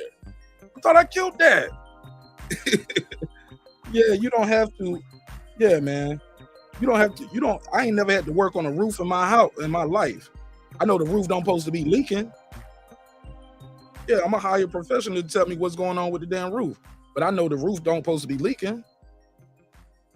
I shouldn't be getting these sharp pains on my liver, like over here where my liver's at. Oh, I don't know what's going on, but I'm feeling the sharp pain. I know something ain't right. Now they can't be active. Got to get you down. Hold up. Now they can't be active. Oh yeah, they got to get you down. You talk about from his other comment. Absolutely. His lifestyle is anything but sane. This has been going on for a long time. Okay. He was lying about the 6 months training camp story. That could be an indication. What part was he lying about? I do know this fight was supposed to be made. I just don't think he was in camp the whole time, Constantine. I agree with you on that. I don't think he was training the whole time. Maybe he was supposed to be in training and was out there drinking and doing what he wanted to do at that fight with Errol and Ugas. But he definitely had some sauce on him. He definitely was wobbling. Queen P in the building, SLG talked to Queen P, said, I know people who have benefited from therapy. Good shit. That's definitely good. He left the online presser, remember? Yeah, I played that video earlier. But also, too, not even just him getting up, Lisa Bell's walking out. Look at what he said. You guys don't do this to Floyd, Steven Espinoza, Al Heyman, they on some bullshit. Y'all playing me, blah, blah, blah. He feel like everybody's against him. That is a sign of you might need some help when you feeling like the whole world is against you, right? Everybody trying to take me down. Everybody trying to stop me from being great. Sometimes people ain't just trying to stop you from being great. Sometimes people are trying to save you from yourself. It's very possible. But it's speculation. But the 6 month training camp narrative sounds like fiction. Sounds like it. Could be. Excuse me. Kid's bad. As far as Broner, he probably waited a long time. Now his body is so hard. Pause. His body is so hard to even complete a camp. He's not 23 like Ben. Broner Broner must have mad injuries nobody knows of. We ain't never seen him walk around casted up though, right? I haven't seen him with the cast on, but it's very possible. It's very possible. You boxing this long, I'm sure something. Look, you're gonna have injuries, right? Lisa Bells, you're right. He's always been an erratic personality. Saying what's up to each other.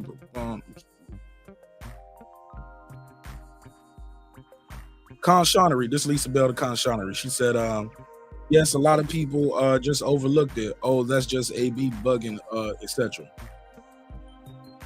Right, Dory Drones in the building. What up, DJ? What up? Bruce Gas, what up? What up? Cali Fire, too many excuses have been made for AB. Al might not give the problem another shot. That's what I was saying earlier, Cali. I was trying to ask what y'all thought of that. Do y'all think he'll get another chance? We don't know. Sorry about that. Constantly, I never said mental health wasn't real. Okay. Somebody said you said it wasn't real. What happened? I missed that.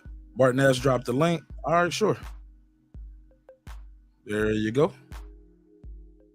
HLD in the building. What up, HLD? What up, though? What up? He said, hola, Lisa. What up? J8 in the building. What up, Jay? What up? What's popping with you? All right, they said, what's up? Somebody said, Lipinez looks different. Don't he look different on his poster? Yeah, Lipinez look mad different, yo. Hey, look, getting older, man. That age kicking in, bro. That age starting to kick in on Lipinets in a major way, right? He definitely looks a little bit older in the face. Probably a little longer in the tooth. Let's see, though. We'll see. I'm going to watch this fight. I heard some people say, nah, man, I'm watching the Usyk versus AJ, man. That fight going to be in the daytime, ain't it? In America? AJ versus Usyk during the daytime. So I'm going to watch this. We got 2 fights. We got a daytime and a nighttime fight this Saturday. So that's good for us. Definitely good for us.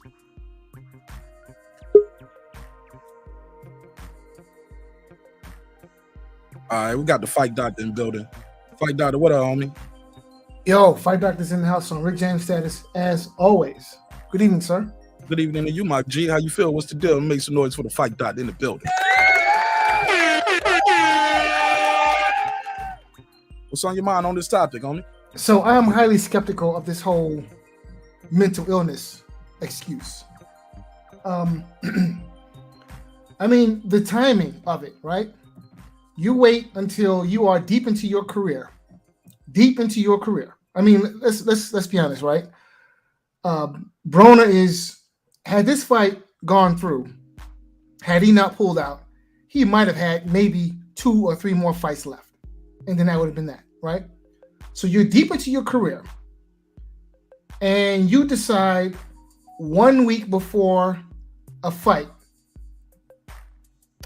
towards the end of your career, that now all of a sudden I have mental illness issues and I can't fight. The timing is suspect. I mean, where was this mental illness before you signed the contract to fight? Where was this mental illness 5-6 years ago? Right? It's just all of a sudden now you decide that you crazy. 1 week before a fight. No, I'm not going for it. Yeah. What the real problem is that Adrien Broner is not focused. Okay? That's the problem. Adrien Broner is not professional. Adrien Broner does not live a fighter's lifestyle. How can you call yourself a professional fighter? Every time somebody sees you out in public, you drunk. Now, what mental illness got to do with intoxication? Not a goddamn thing. What mental illness got to do with you being unprofessional? Not a goddamn thing. Nothing. But you want to pull out 1 week before a fight because you mentally ill. Nigga, please. Yeah, no, I'm not going for it. All right, let me reply to a couple things, Fight Doctor. Is it possible? You said where was this at all these years ago? Shout out to Big Dog Willie for the super chat. Appreciate you, homie. Wrong button. Damn, wrong button. What the hell was that? Shout out to Big Dog Willie. Thanks for supporting the show. Shout out to Rap Star. What up, Rap Star? What up? Hey, is it possible this stuff has been going on and lingering for years? Is that possible? He was hospitalized in 2021 for a mental health condition. I don't know if you remember seeing that going around YouTube. So, well, here's my question, right? If he's having mental illness, if he's mentally ill, right? If he's having problems with mental health, 1, why did you sign the contract to fight?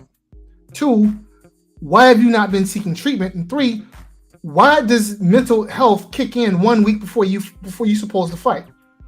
Why do your mental health problems kick in 1 week before you were supposed to fight? I just don't understand the timing of it. I mean, is his mental health issue looking at his calendar and saying, "Oh, this nigga's supposed to fight in 1 week, so let's start giving him problems."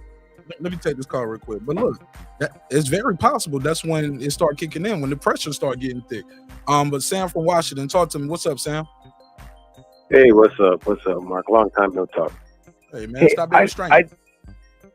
I just have to respond to what I just heard, man. Go for it. Look, I started my job a long time ago, but there's days I don't want to go to work. Broner has one way of making income. He has no other skills that I know of. He can't rap. He can't do nothing else. He's not an engineer. So he signed a contract because he's trying to make money. I don't believe just before the fight that he decided that he was having mental issues. Broner's been in meltdown mode for a long time. But when he's forced to try to sign these contracts, because he has no other revenue. So, you know, the fight doctor, he has his opinion, I have mine. But to say that he decided the week before the fight that he's not going to fight, I don't believe that. I don't think he even wanted to fight in the first place. But what else is he going to do? He has no money. He's on the PBC allowance program. We don't know when that's running out. So if you really look at the totality of Broner's behavior the last couple of years, man, that guy's been crying for help for the last 4 or 5 years.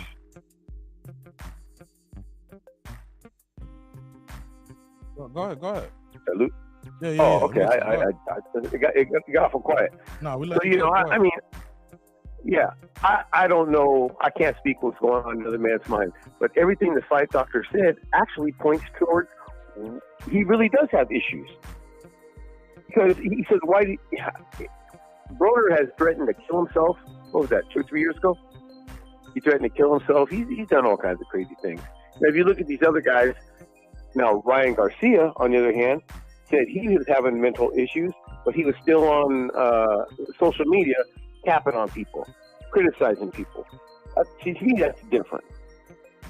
Broner could wake up dead. I mean, we could wake up tomorrow and Broner would be dead, as far as I'm concerned. That I don't think he's all there, man. That's just all I got to say, Mark. You don't think he's what? Back. I'm kind of ranting. I don't think he's all there mentally. I think he has some. I think he really has some issues, like other people were talking about, substance issues as well. But I think he's mentally just kind of weak. Stay right there. I'm going to fight out a reply to what you said, too. Yeah. Go ahead, fight out. You want to reply to it? So if the question is, you know, Adrien Broner, is he mentally weak? I would agree. Yes, he is. Okay? The man, Adrien Broner, is an idiot. There's no question about that. But if the question is, does he have legitimate mental health issues? I don't think so. I think the problem with Adrien Broner is that, you know, he's used to living a certain lifestyle. He's used to having a certain amount of attention. And, you know, he's sort of just used to having his way. And now that maybe that's not happening anymore, he has to show out. So now he has to show his ass, okay, to get the attention that he used to get based off his boxing ability. Well, that don't happen no more because, dude, you ain't beat nobody of significance in how long? Paulie Malignaggi, maybe? And how long ago was that? So you're not making it happen in the ring where you were getting all that attention. So now you have to find other ways to get attention. So what do? You were already a fool when you came to boxing. So now you just become a bigger fool, more of an attention whore, right? You have to feed that attention whore addiction. That's the problem. Attention whore addiction. Okay? If he has mental illness, that's what it is. Right? The man is a mental midget and an attention whore. And that's what this is all about. The man is an attention whore. Okay? I mean, yeah, I'm not. Yeah, it's all. Yeah, this is all an act. It's a game. You know, I'm not buying any of this mental illness bullshit because look, I know people who have legitimate mental illness problems, right? Adrien Broner is not one of them. Adrien Broner has attention whoring problems. That's his issue. Go ahead, Sam. You want to reply? What I can say to that though is, I've known 2 people who have killed themselves, who I had no clue that they were at that ledge. And the only reason the next thing I know, they was dead. And nobody really knew. So sometimes those things, you can't see them, man. They're on the outside. People have masks on. And I can't speak for everybody. And, you know, our opinions may differ. But I've literally, and then another person I know that killed himself, it was just an acquaintance. And I partied with him that night. And the next day, I hear he killed himself. And he was away from the party. You just don't know what's going on in somebody's head, man. Especially like in Adrien Broner's case, because I don't know him personally. I can't say how he's faking. Now, I do agree his fall from grace had to be hard on him, but sometimes those humbling situations, everybody doesn't handle them correctly. And they open up wounds and they trigger things that are going on deep down inside of them. The mind is a real funny thing, man, and you just don't know what's going on deep inside that volcano. And when the balloon pops, they don't have any coping mechanisms. So, I can just say I don't know, but I just wanted to come out and just say, look, I don't believe that Broner decided a week before the fight that he was going to fight. I think he signed that contract trying to make a living, and he just couldn't hold it together. That's my personal opinion of what happened. And like I said, I don't know the man, but that's just where I'm at with it. Fight, doctor. I mean, he makes a good point that, at the end of the day, the only person who really knows what's going on in Adrien Broner's mind is Adrien Broner, right? But,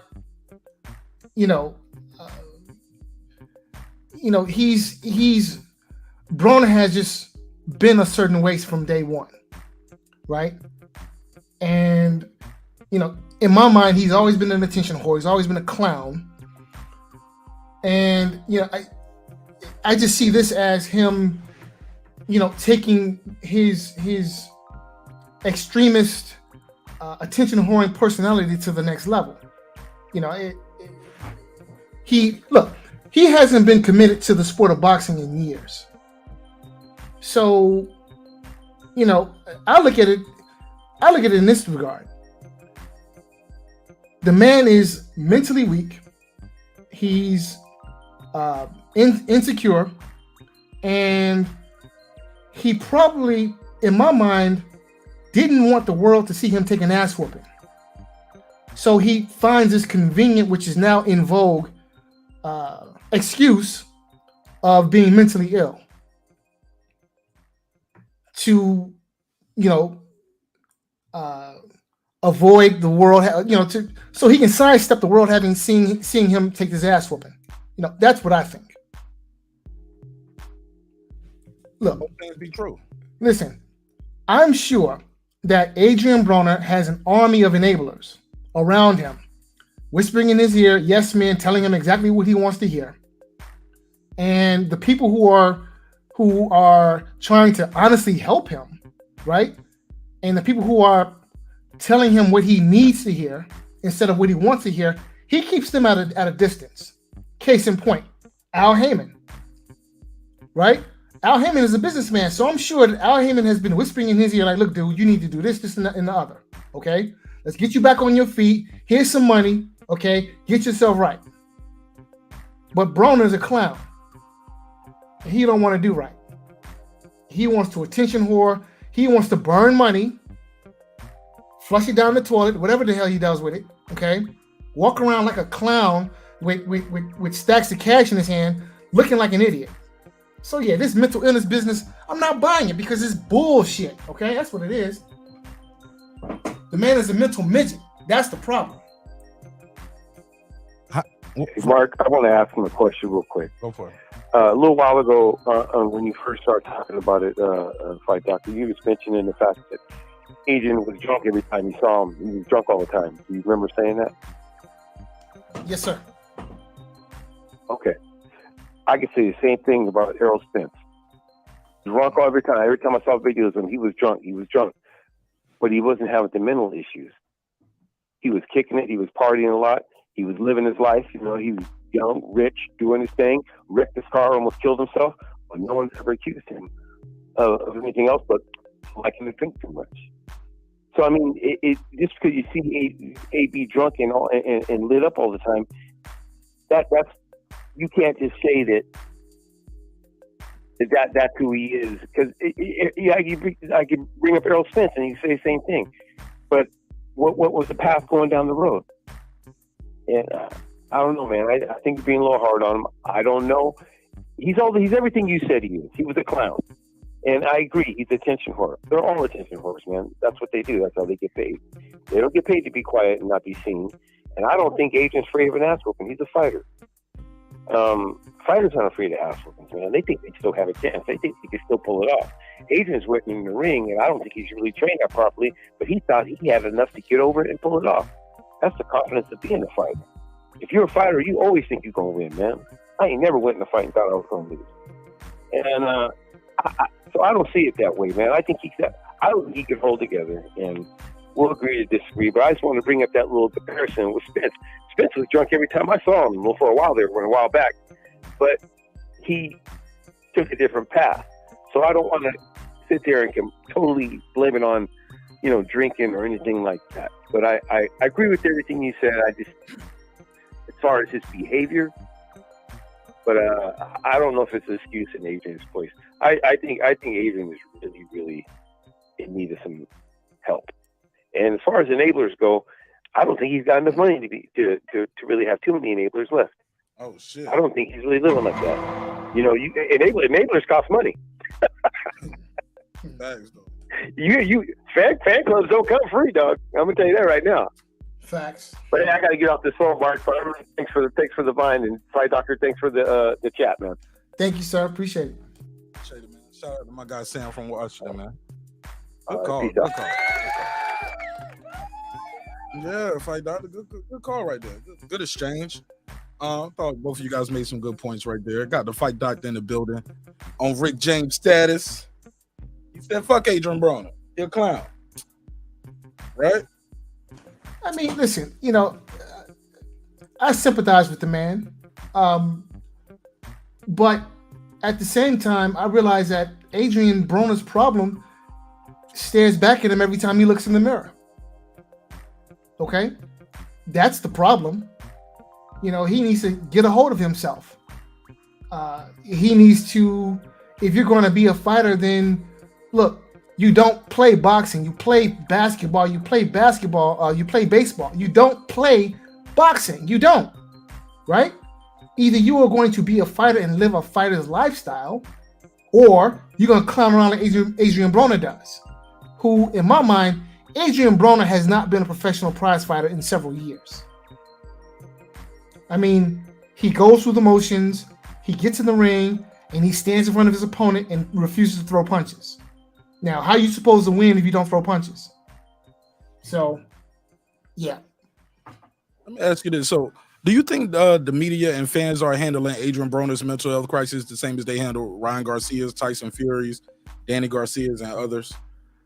Honestly, I don't know. I haven't really had a chance to make the rounds to get a feel for how everyone is processing this information. So I really don't know. Sure, that's fair. I respect that. Should there be investigations when fighters pull out for mental health? I think there should. Yeah. I think that fighters should be subject to some type of evaluation. But I think that should be the case regardless. If fighters, are reporting mental health issues or not, that should just be standard. Because look, at the end of the day, boxing is a sport where you get hit in the head. And boxing is a sport where you're almost guaranteed to leave with some type of brain issue, right? Right. But, in this case, look, listen, Adrien Broner might as well, he very well could have some type of mental health issue going on. I doubt it, but I don't think that it's in the realm of impossibility, because at the end of the day, look, Broner has been taking punches lately in his last couple of fights. Okay, really? He hasn't looked good. I thought he was doing a lot of holding. Yeah, well, a lot of holding, a lot of movement. Well, look, Broner's been taking. Look, he took some shots in the Pacquiao fight. He took a beating in the Maidana fight, and he's yet to recover from that beating. And I thought he lost his last fight. Okay. So, now I don't. Now, me personally, I don't think it's a legitimate mental health illness. Like, he's not schizophrenic. Okay, like that's like legitimate mental health illness in my mind. I think the problem is just him. I think the problem is he just has a weak constitution. I think he's insecure, unsure of himself, and just lacks the intestinal fortitude to get it all together and to stop. Just stop. So you think HLD said Fight Doctor think AB is just walking around with all his mental faculties? I guess saying that some people aren't seeing him just looking like how you described it. You say you just think he's a underachiever, I guess. No, I think Adrien Broner is an adult child. An adult child. Go ahead. I think he's a child in an adult's body, and unfortunately, there are a lot of adult children walking around. And look, just look at his behavior since day one. He has been acting like a child from the beginning.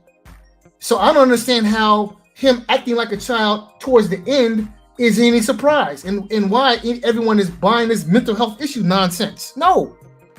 What the man is doing is childish.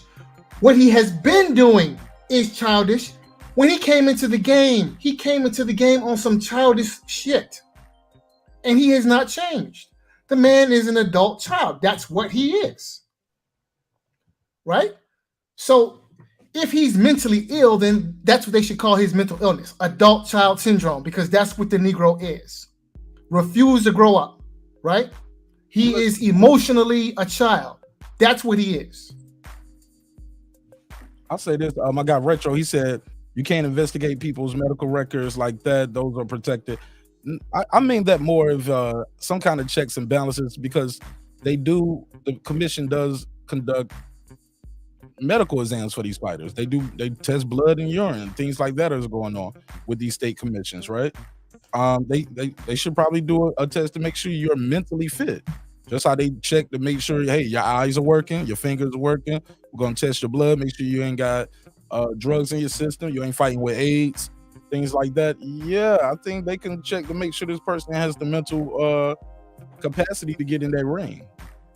Make sure they do have all their faculties, right? I don't think it's so far-fetched. What do you think? Do you get my point, Fight Doctor? I get your point. Yeah. Just how they check your eyes, check your blood and urine, shit. You need to go talk to the doc. You know what I'm saying? And get cleared to fight. Right. So I know certain commissions. I can't speak for every commission, but I know the more significant commissions: New York, California, Las Vegas, Nevada. For big fights, at least, they subject fighters to intense battery of tests to make sure that all their facilities are in order. Case in point, you had a fight with recently. There was about a year ago. Was a fight with Evander Holyfield. He was supposed to fight MMA guy, and the fight was originally supposed to be in either Vegas or California, but there was a fear that Evander would not pass the health screening, so they had to move it to another state where the health screening wasn't as intrusive.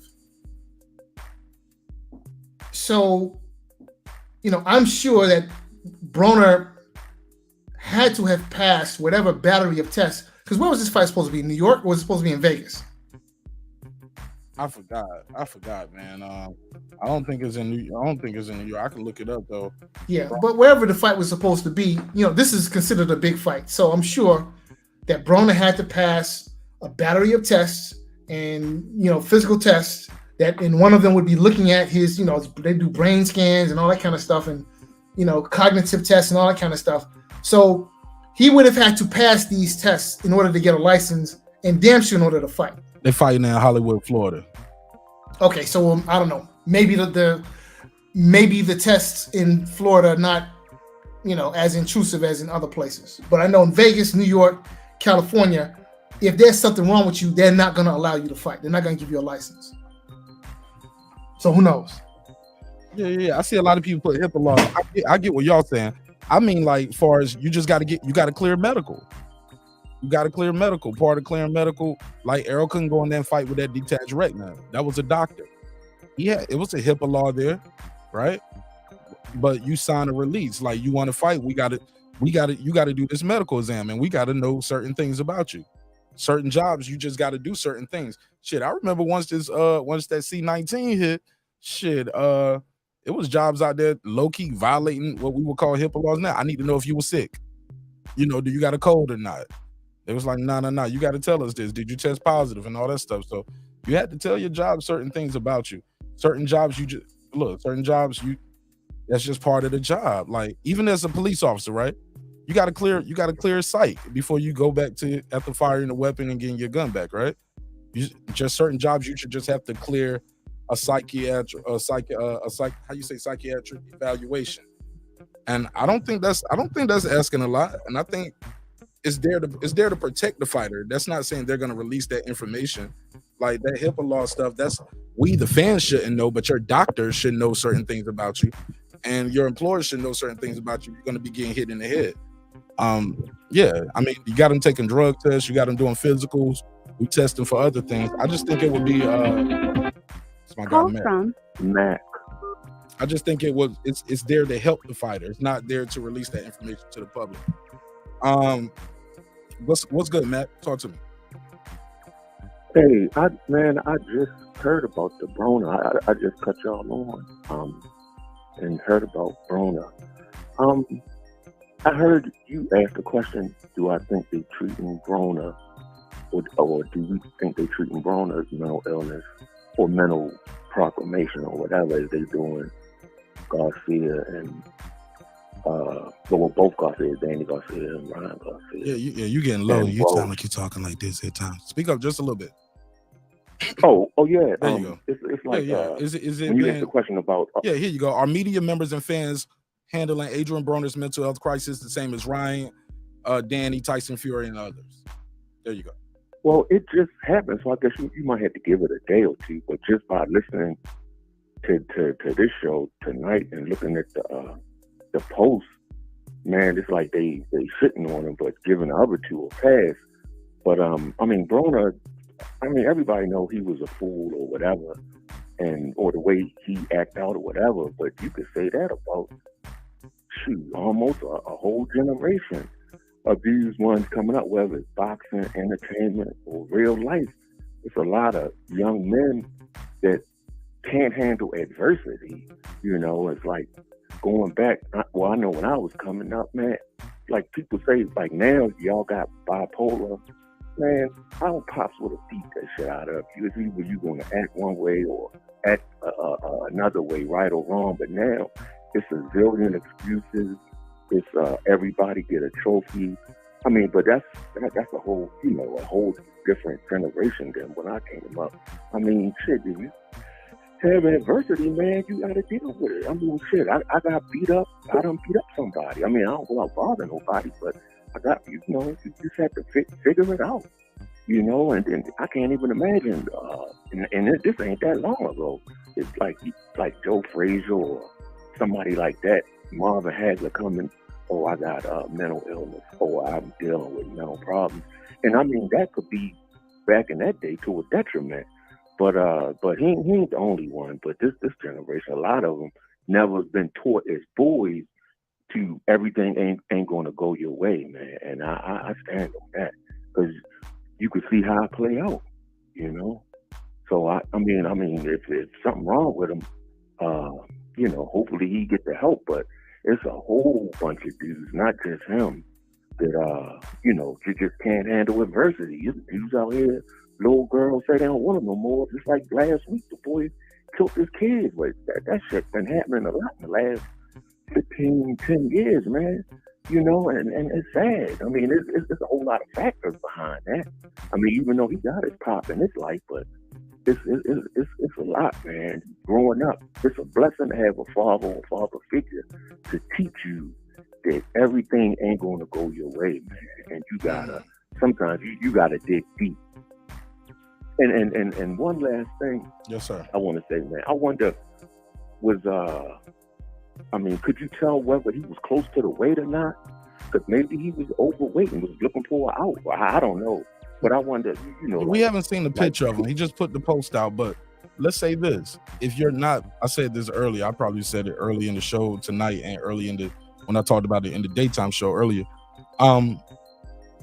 If your mental health isn't up to par, you're not going to make weight.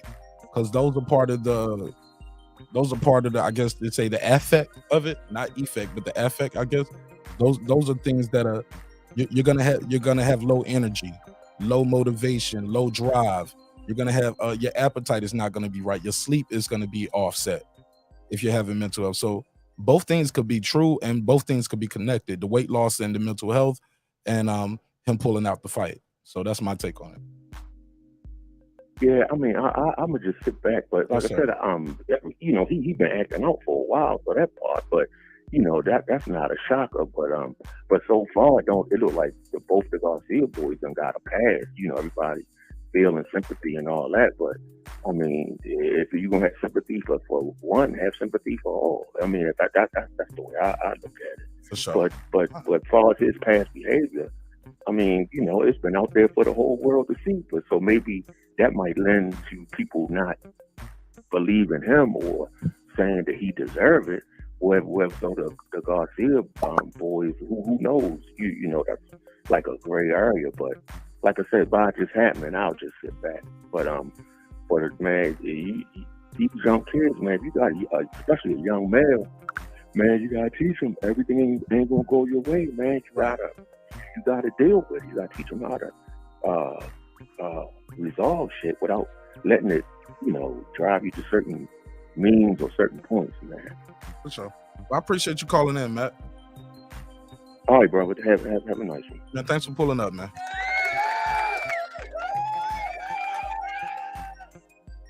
Talk to me, Reg. What's up, my guy?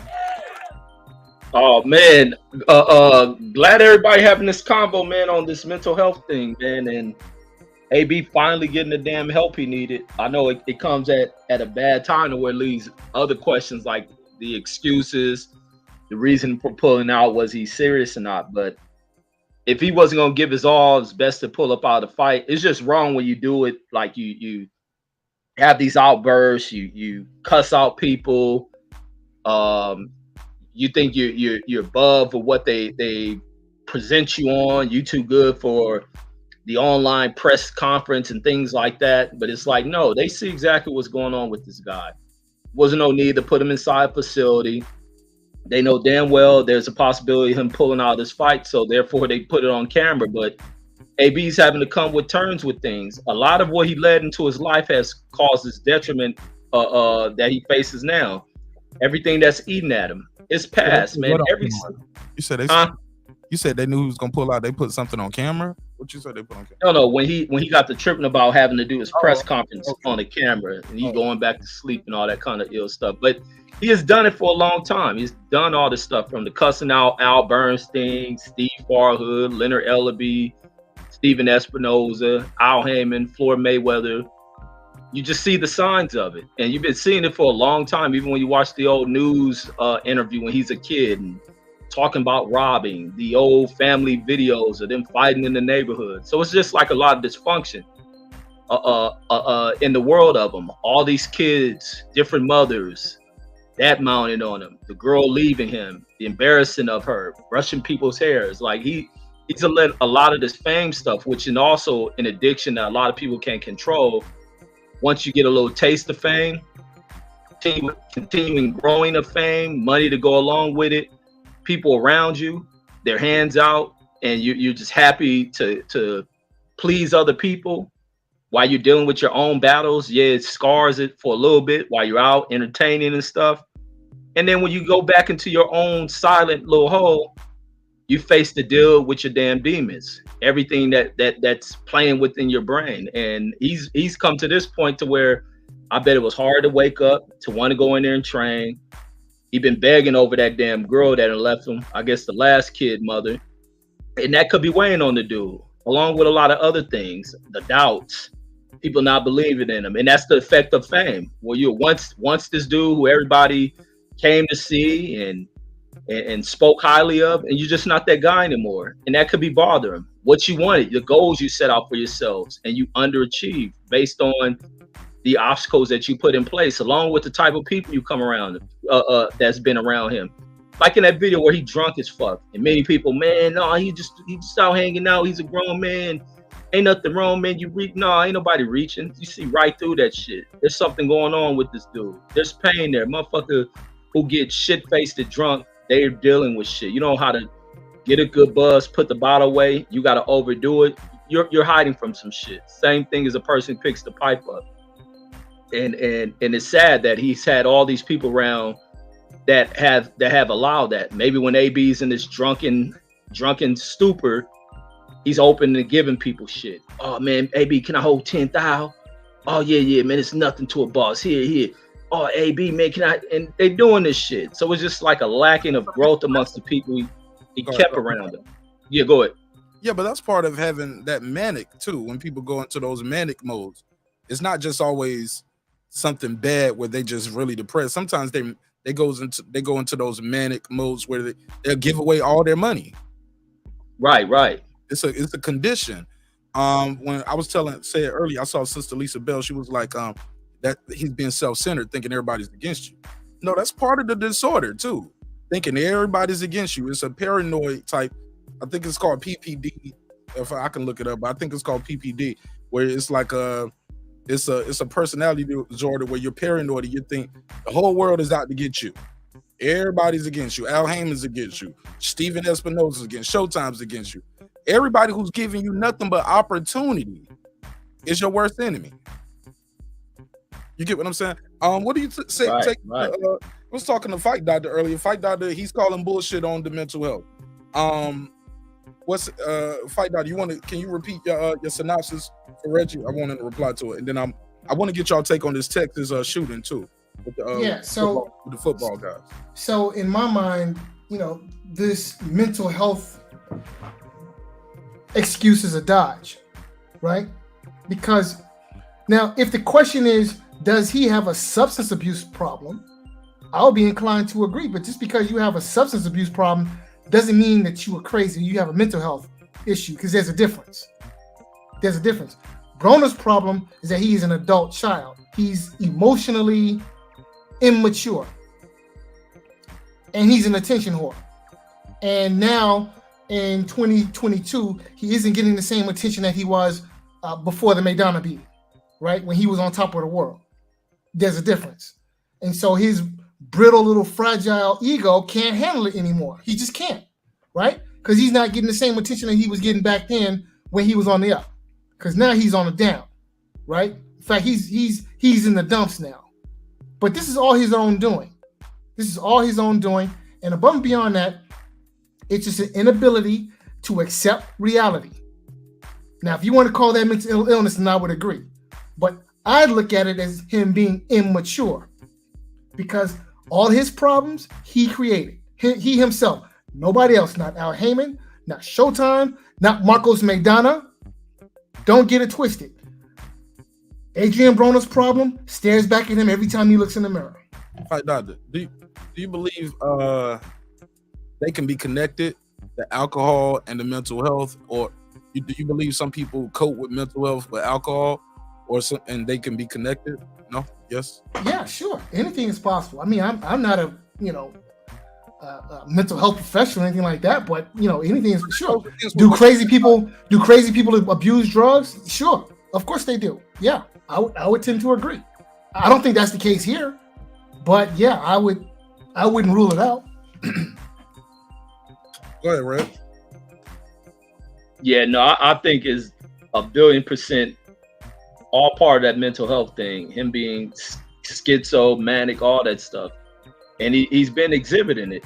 And for him to come up off this long hiatus and then think he was getting back in the ring, it wasn't going to happen. The issues are still there. Maybe he still wants to turn to the bottle when trying to deal with whatever episodes he's going through, to mask whatever he's dealing with, to cut the voices off. I mean, you see all these things, man. He ain't just doing this thing, cussing people out and flipping on people who have always been there for him. He's getting opportunities that many other fighters don't get. He was once upon a time one of the biggest names in the damn sport of boxing, and he ruined it on his own. And he began to go into flipping on people. Like, he's destroyed it, but there's a lot of underlying things that have destroyed it. I think his childhood is where it begins at, the family structure. His parents, he comes from a household where the parents got a bunch of kids. I remember in the video when he's a kid, him and his brother fighting, his dad talking about he got 8 other brothers. So he got to fight.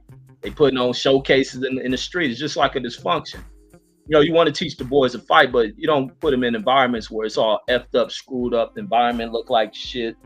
The kid talking about in interviews is a 8-year-old kid, and in his mindset, if he ain't boxing, he'd be out robbing people.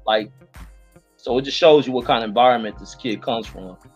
The culture shaped around him. Anytime AB talking about something, he referenced shit to being dope and shit, cooking up dope, turning back to the streets. Like he comes from an effed up environment. A lot of these fighters have. AB ain't the first one. A lot of these fighters come from screwed up environments. A poor man's sport. I mean, these poor kids come from poverty. So it's the issues when a child ain't developed, like come from a proper environment, and then when they get their own money, can't nobody tell them shit. It can become detrimental to them. They don't know how to deal with it.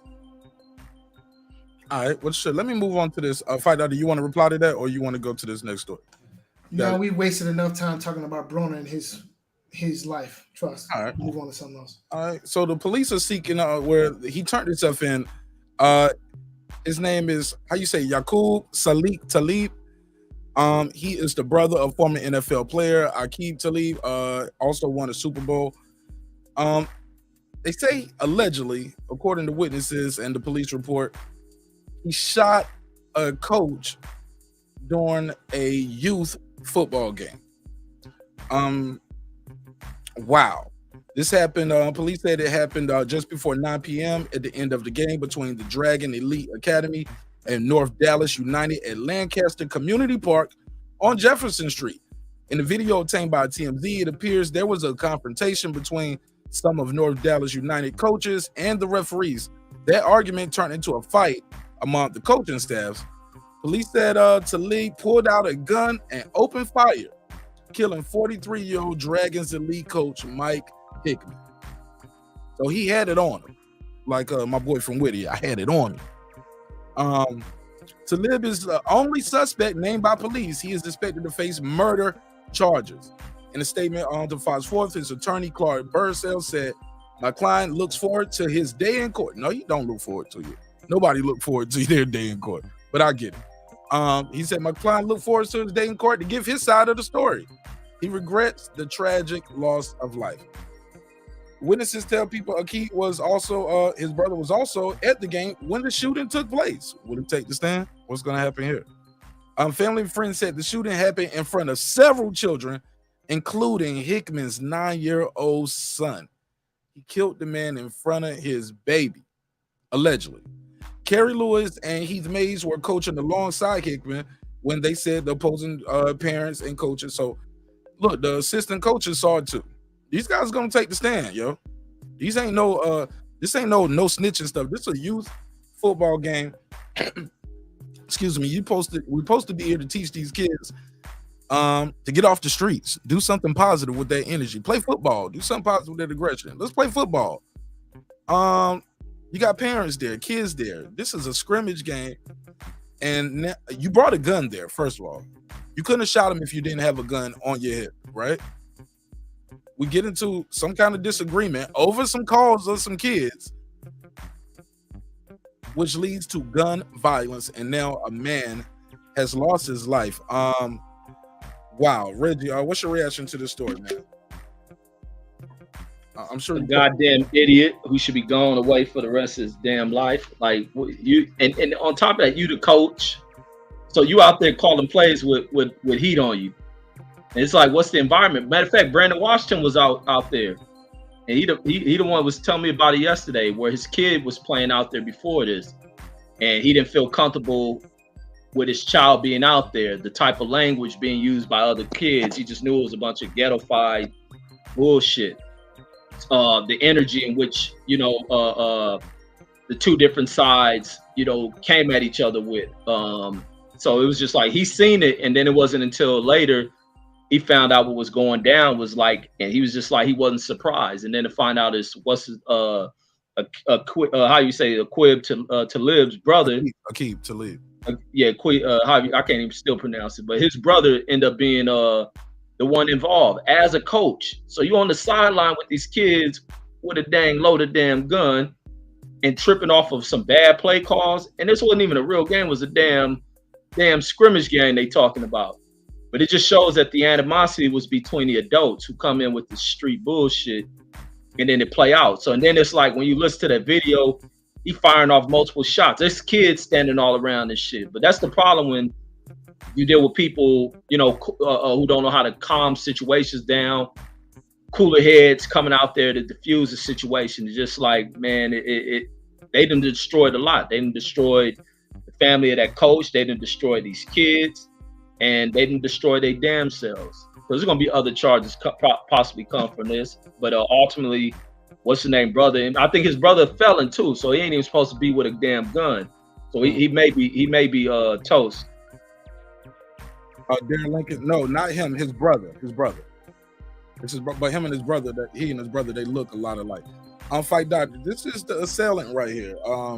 Charged for murder. I don't know how many kids there, but they're gonna charge him with child endangerment for probably every charge there, for every child there. I think they just went with the highest, which is murder, but shit, they'll load them charges up. 48 counts of child endangerment. You know what I'm saying? Matter of fact, yeah. I mean, let's say it's 20 kids there, 20 charges of child endangerment. Oh, he shot 3 times, 60 times. You know what I mean? 60 counts. Very like they could throw the book at this guy right here. His kids involved. You shot this man in front of his son at a child game. I ain't gonna say hundreds, but it'd be a lot of people at these games for these little kids, right? My G. Hell yeah. He killed the man in front of everybody on the field. You killed him on the field. Now, and that guy, unless that man had a gun on you, had a weapon on you, like, it's no excuse for that. Why do you even have a gun on you right then? I get it. My brother's a famous football player. People want to rob me probably. I got some chains on. I'm driving a nice car. I'm sure he's driving a very nice car, right? So maybe he thinks, hey, people might want to rob me. It's Texas. Man, you can't just have it on you at the Little League game like that, bro. And if so, you got to have more impulse control, right? Because you know you have the goddamn it on. You got the ultimate equalizer. You can't. I was talking to Brandon Washington about this earlier. I wish he was here for this topic. Conflict resolution. We don't have a good conflict resolution because he was sounding like your boy from Whittier. He was like, man, black folks, he was like, man, niggas, man, we need, like, and I was like, bro, this is people. You think the black folks the only people that's don't kill somebody at a damn child game? Sure, you look it up. It's don't happen with white folks too. Not saying that's okay, but it's violence isn't no race has a monopoly on violence. You feel what I'm saying, Fight Dr. Reggie? You get what I'm saying? Yeah, without question. So this is just a question of extreme stupidity. So like, we as Americans consider ourselves privileged, right? And when you turn on the news and you watch certain politicians, they talk about how great America is, and there's this misconception that America is the greatest country in the world and the land of the free, home of the brave, this, that, and the other, and all that old nonsense. And then I'm not going to say I'm going to say some people in this country look down on other societies, like the people of Iran. But the thing about the Iranians is this. If you go to Iran and you walk out of the door and leave the door to your house unlocked, when you come home, all of your shit will be there. And when you are walking down the street, nobody will fuck with you. And you don't have to worry about getting shot. Because in that society, the crime rate is very, very low. 25% of all the people who are incarcerated in the world, 25% are incarcerated right here in the US. And yet we are supposed to be the greatest country on earth. Something wrong, people. There's something wrong, okay? There's something wrong. This country is the poster boy for ass backwards. And you don't believe me? January 6th, what was that? What was that? That was ass backwards.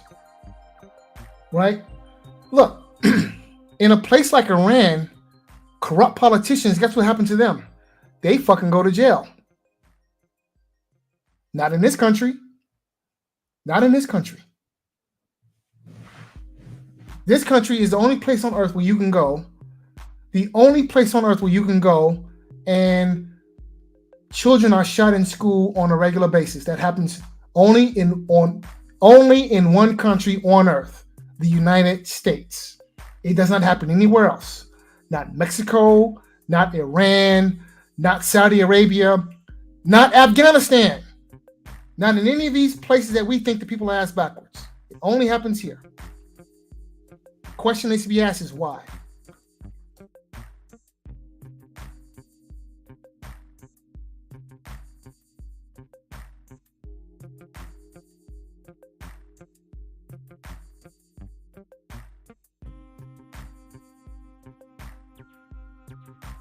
Yeah, no, this is a damn violent country, man. There's no sugarcoating that. Y'all couldn't even hear me. Go ahead, Ray.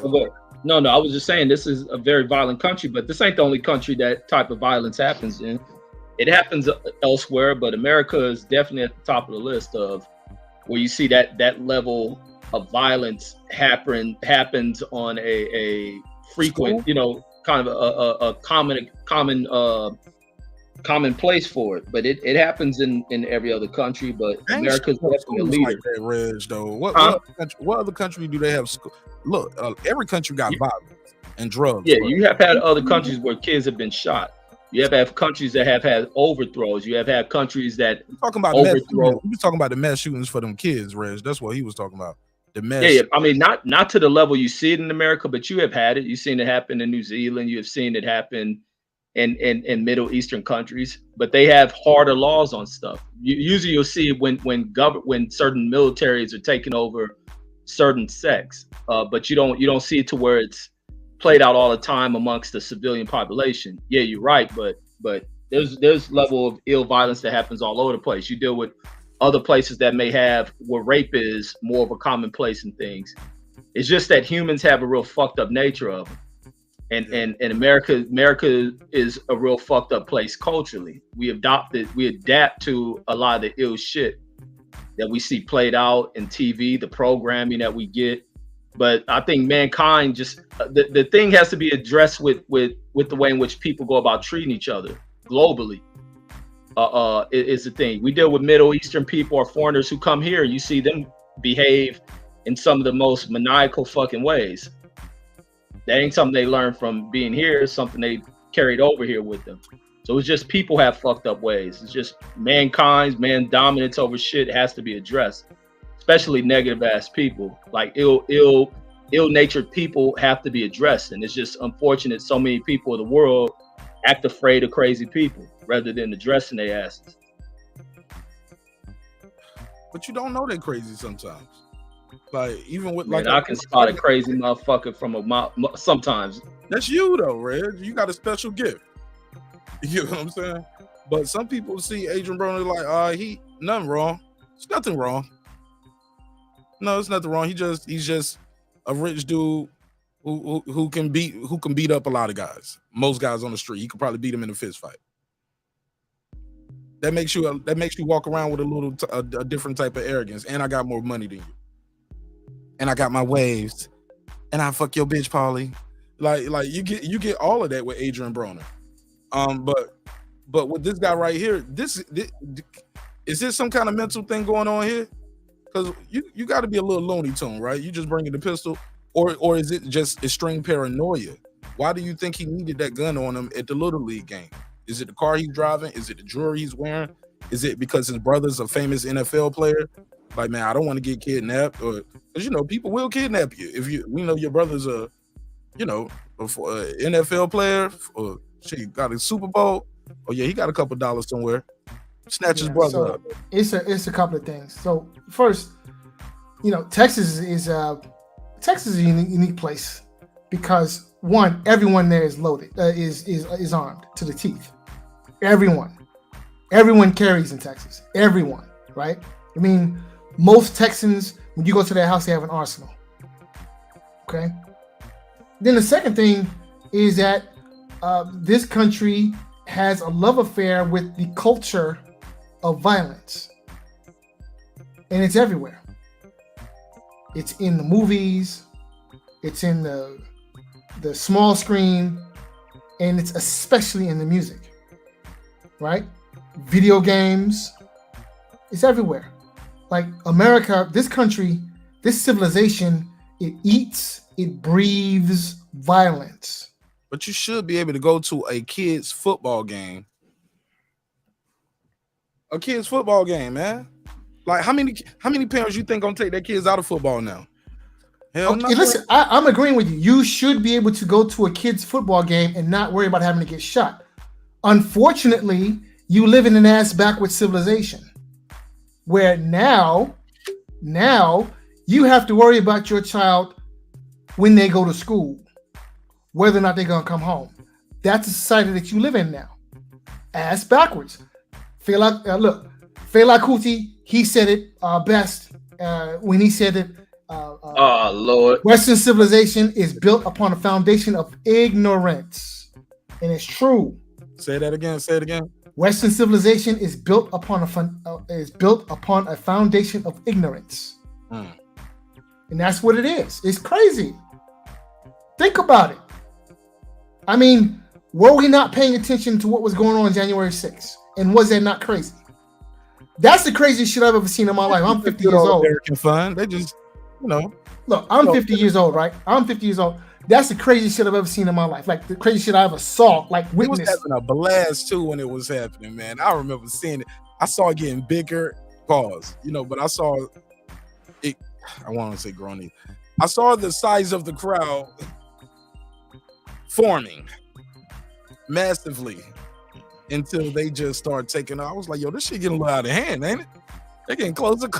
Man, I went live that day, man. I never forget. I was like, yo, these motherfuckers are wild now. Clips was the first one to say the word on the live that day. He said, Mark, this is an insurrection. This isn't just protesting. This isn't a riot. This is an insurrection. He called it for what it was back then. Instantly. But yeah. Oh, I got an updated mugshot too. This is the mugshot of him now. So I guess he's been in trouble before, and this is the mugshot they had on file. But this is the picture of him turning himself in. So yeah, I'm reading right here. I want to play a little bit of this witness statements because, like I was saying, Reg, let's say you was that parent that already didn't even want your kid playing football in the first place. You that dad was like, man, damn, how much they charging for the uniforms and shit? Damn, this shit getting a little spent. Like, damn, this nigga can't. Let's just keep him playing video games. Shit, at least he can do that at the house. Gas prices going up. You got to go to the games. They traveling out of town. Let's say you was a person already. Oh, it's dangerous. CTE. I just don't want my baby playing football. You worried about school shootings? We worried about school shootings, protecting our kids. Like, it's scary nowadays. The first day of school used to be so exciting. The kids crying and the parents crying because we just gonna miss each other today, or it's our first time being apart. No, now we crying because shit, I don't know if I'm gonna see you again. That's fucked up. It's crazy, right? But it's true in America, and the times that we living in. I'm gonna see if I can play a statement from one of the witnesses here. Let me see if I got that queued up. Let's see. Is that queued up? Connect with Flex. Not queued up.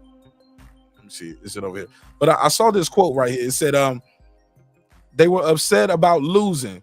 Dude came on the sideline and said he was going to punch the ref. So the ref called the game. So they were losing. Dude came on the sideline and said he was going to punch the ref. So the refs called the game. You know what? This shit over. I'm not mad at the referee. No, you're not about to threaten me, and you're threatening me in front of your kids. Game over. Game over. We're going to show you. This is how it works in real life. You get what I'm saying? Game over. You lost. Yes. It's a lot of these ignorant ass parents that get involved in these youth programs. Like I said, you can't even take a kid to Chuck E. Cheese. I refuse to ever take my kids. Anybody having a party at Chuck E. Cheese, my kids ain't going to that shit. At least I ain't taking them. You always gonna deal with these loud, and I don't like loudmouth ass fucking people, especially people with kids, because they constantly starting shit. And then even with the sports programs, like you look at referees being attacked in basketball. I think not too long ago you had a dude had his young players attack a ref over a foul or some shit. You get parents in the stands. We had that shit when I was a kid. I played on this sorry ass team as a kid. We about to win our first game into some hot mouth ass parents, and they're talking shit, and they end our game. Like we seen it even through my youth, but not so much of where you got to deal with somebody pulling a gun out. Now you deal with the gun shit. Matter of fact, at a game not too long ago, some kids and got shot at and shit. Somebody shooting up at the game. It was just a real dangerous ass, hyper violent society. So people are so quick to pull out guns for anything. Nobody fights anymore for reasonable things. People fight over ignorant shit.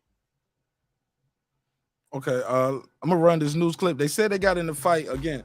Let's see. We got the clip right here, and then we go to Brandon. Matter of fact, I'll play it after this. Brandon, you still there? Pronounced dead at the hospital. Okay, I'll play the clip. I'll play the clip Friends first. and family have identified the victim, the youth football coach, as Mike Hickman. And coaches, they became angry due to the final score of the game and started yelling at the referees. That's when a physical fight began. And police say a man from the opposing coaching staff, now identified by police as Yaqib Talib, fired a gun.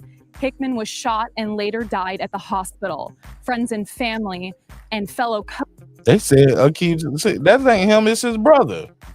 You heard that? coaches, Right, Hickman, police Yaqub. as Yaqib Talib Right. All y'all niggas look alike.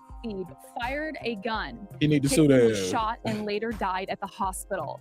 Friends and family and fellow coaches of Hickman are left stunned. Okay, here we go. This the Not clip. that important, guys. It's not that serious. No one should come to a 9-year-old's game and be fearful for their life or be fearful of my son might get shot while he's playing football. Like, come on, y'all. This has to stop. Brandon Washington. Again, police are still looking. Oh no, they got him now. Brandon Washington, talk to me. You still want your kid playing football or no? No, I ain't trying to be funny. No, right before you call, I just said that. I was like, let's say you're a parent already didn't even want your kid playing football. I remember you said you didn't want your kid playing. I didn't. I mean, that's something that he chose. I mean, because I went through that with my stepson. He's Marine. Let me see how old he is. There's a quarantine. So my son's 13. So I'm 12. So I've been through this already. And then I was out there, like I said, I was on the exact field. They were setting up right when we left because they was the next team to play. Aqib and the other dude got killed. So I was right there with all of them. Like I told you, I spoke to Aqib. I didn't see his brother. I didn't see his brother last week when we was in DeSoto either. I didn't see him. But I seen Aqib. I seen him twice. I seen him last week and I seen him this week. But the atmosphere out there was just right for this to happen. It was basically, this was unregulated, basically. They had all the teams from fucking Oak Cliff and South Dallas and everywhere, all at this field. So, and then, like I said, it's not a league that's, it's really regulated. It's not Pop Warner. It's not select, so it's kind of off-brand league that where you can get more teams into it. I forget the name of the league. But it's just not regulated. It was wide open. And I'm going to tell you something else. Right where that happened, outside the gate, it was a police officer sitting in his car. It just was too lazy to get out and walk around because it was hot. But it was a police presence there. It didn't matter. The police said it ain't Pop Warner, nigga. I don't give a damn. Shit, it's popping something though, goddamn. They were popping something. It's the shooters league. That's what it is. Shit. But yeah, when I was out there, bro, when I'm out there, I'm looking at people and dispositions, and you can just tell it was hot. It was tempers flaring. And then not only that, the refs always catch it the most. They always catch it for a holding call that didn't nobody. And it's like, this is a fucking child game. Let's let the children play, enjoy themselves, and that's it. Like when my son last week, he was like, the ref teased us. I was like, nah, y'all just got beat. We're not gonna make excuses for why y'all didn't perform. Y'all just got beat, but it's okay. Did you enjoy yourself? Yeah, I enjoyed myself. Okay, well then that's what it's about. You learn, enjoy yourself, and have fun. I don't give a shit if you win or not. Winning, I mean, I don't care. And I'll tell you this, and I believe this is in Sweden or Switzerland. They don't even keep score at that age. They just want everybody to participate in sports, and they don't have high obesity for children. They don't have all these ills that befall our children because they figured out a way for them to compete without keeping score. Everybody has to be a part of sport, and you learn something. So we too fucking competitive. This is our whole world. Oh, we gotta win. They should do us out of the game. Dude, that was a scrimmage. Everybody that was playing scrimmages. That was not a real game. I think the league starts not this weekend, but next weekend. So your son still playing? That man. I'm serious. That ain't even funny, nigga. That's a serious question, brother. I don't know, bro. I don't know. I don't know. See, you laugh, make people think I'm trolling you. Like, I'm dead serious, and that's a good question, right? Yeah, like people, like he asked me, like I asked him this morning before he went to school, hey, did you see what happened? Yeah, we talked about discussion, but I didn't ask him the key question, do you still want to play? I know him because he didn't see it. Yeah, so kids don't have no fear neither. Right. So to him, I'm just watching his disposition. He blew it off. Yeah, I heard what happened, and just kept going on about his day. So I didn't want to bother him, especially because they did his first day. But we're gonna have a discussion. Like, hey man, you like I don't want to scare him either. Bring something to he's not there. Man, why not play football on the video game? I'm gonna get you the new Madden on the PS5. Play football right here in the living room. Yeah. So I don't know, Mark, but yeah, this weekend I'm gonna have to go Saturday. And we probably gonna all be, if not this Saturday, we'll all be out there next Saturday again. And I'm gonna tell you, in about 2 weeks, they're gonna act like this didn't happen. People gonna carry on as normal. That man lost his life. Wow, they're gonna be playing on that same field. The same field where his blood is still probably stuck in the grass. I mean, people just don't. It's because remember, walking this over has become the new norm. Yeah. We have mass in America damn near every day. Yeah. And Americans become so sensitized to where the country should stop. It used to stop when we had mass shootings for days. Like everybody was on the scene. The president used to either fly to the scene, give a statement, and now all the mass shooting over here. 3 people got killed. Somebody got ran over. They were they were at Six Flags in Illinois and got shot right outside the Chicago. Nobody knows how. I mean, it's this, the violence and the way that this society in America, the way that we growing up in this, my child is growing up in this society, I feel bad. I grew up in the 90s. I grew up in the drug era, and it was real, it was tough, it was crime, but it wasn't, I don't remember this senseless violence like this, where if you go into the grocery store, you just be killed. Or you at a football game, you just be killed. Or you driving home and somebody shoots you for road rage because you honked your horn at them because they was getting over into your lane. Like the way that this society has become so aggressive, and so I mean, we just ready to hit each other. We don't want to talk to the resolution. We don't want to talk. I don't want to say, hey man, you wrong me, I wrong you, and then have to use my mind and my intellect to work through this problem. I just want to shoot you and blow your fucking brains out and get it done with it, because that's the American way, right? We didn't get to see these people on trial. Why didn't we get to see Osama on trial? Y'all had it. Handcuffed to the ass, throw his ass in a helicopter, put him on trial, and let's see what he did. But we don't get that. Blow his brains out, the job is done, is easier. So that's the way that America protects us and handle these problems, and it trickle down to us. We handle our problems like that. Everything is violent. I'll hit you in your face. I'll shoot you. I'll stab you. I'll do this. But when it comes to sitting down at a table and say, okay, well, what is the problem with me, and how do we handle it without violence? We can't do that. That blows our mind. We call that weak. He's afraid of me because he wants to talk through the problem. He want to fight me like a real man. Come on, man. It's sad, and we need to grow up as a people, and we need to practice, like I always say. We need to be the change we want to see. So when we have conflicts, we need to teach that, no, the first thing is not violence. Is there any other way outside of violence? America uses that as a tool. They it's called diplomatic relations first. But peace, bro, I'm out. All right, shout out to my guy Brandon Washington, man. I'm gonna see you on members only, bro. For the ranch. No, you good. You good. Yes, sir. Go ahead, Deuce. What up, Deuce? For sure. Go ahead, Deuce. Well, hey man, y'all covered a lot of topics, bro. Some things were good, some things were mad crazy. Like this dude said that other countries don't have the violence that America does. Is he aware it was school shootings? He was talking about school shootings. What about school bombing? The church bombing? You know what I mean? We don't have that here. That you guys really don't take America for granted. Actually, yeah, we do. We do have church bombings here quite frequently. The church bombing? When was the last one? Not even a year ago. A bombing? Yes. Okay, I missed that news for sure. Drop that link, please. So, you know what I mean? You can't take this country for granted, bro. But that's not what I want to talk about.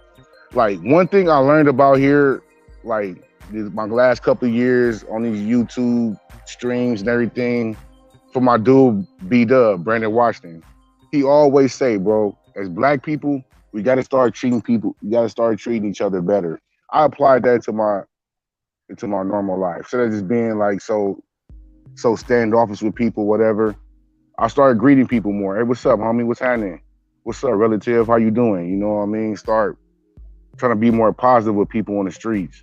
Start pushing more positive energy out there.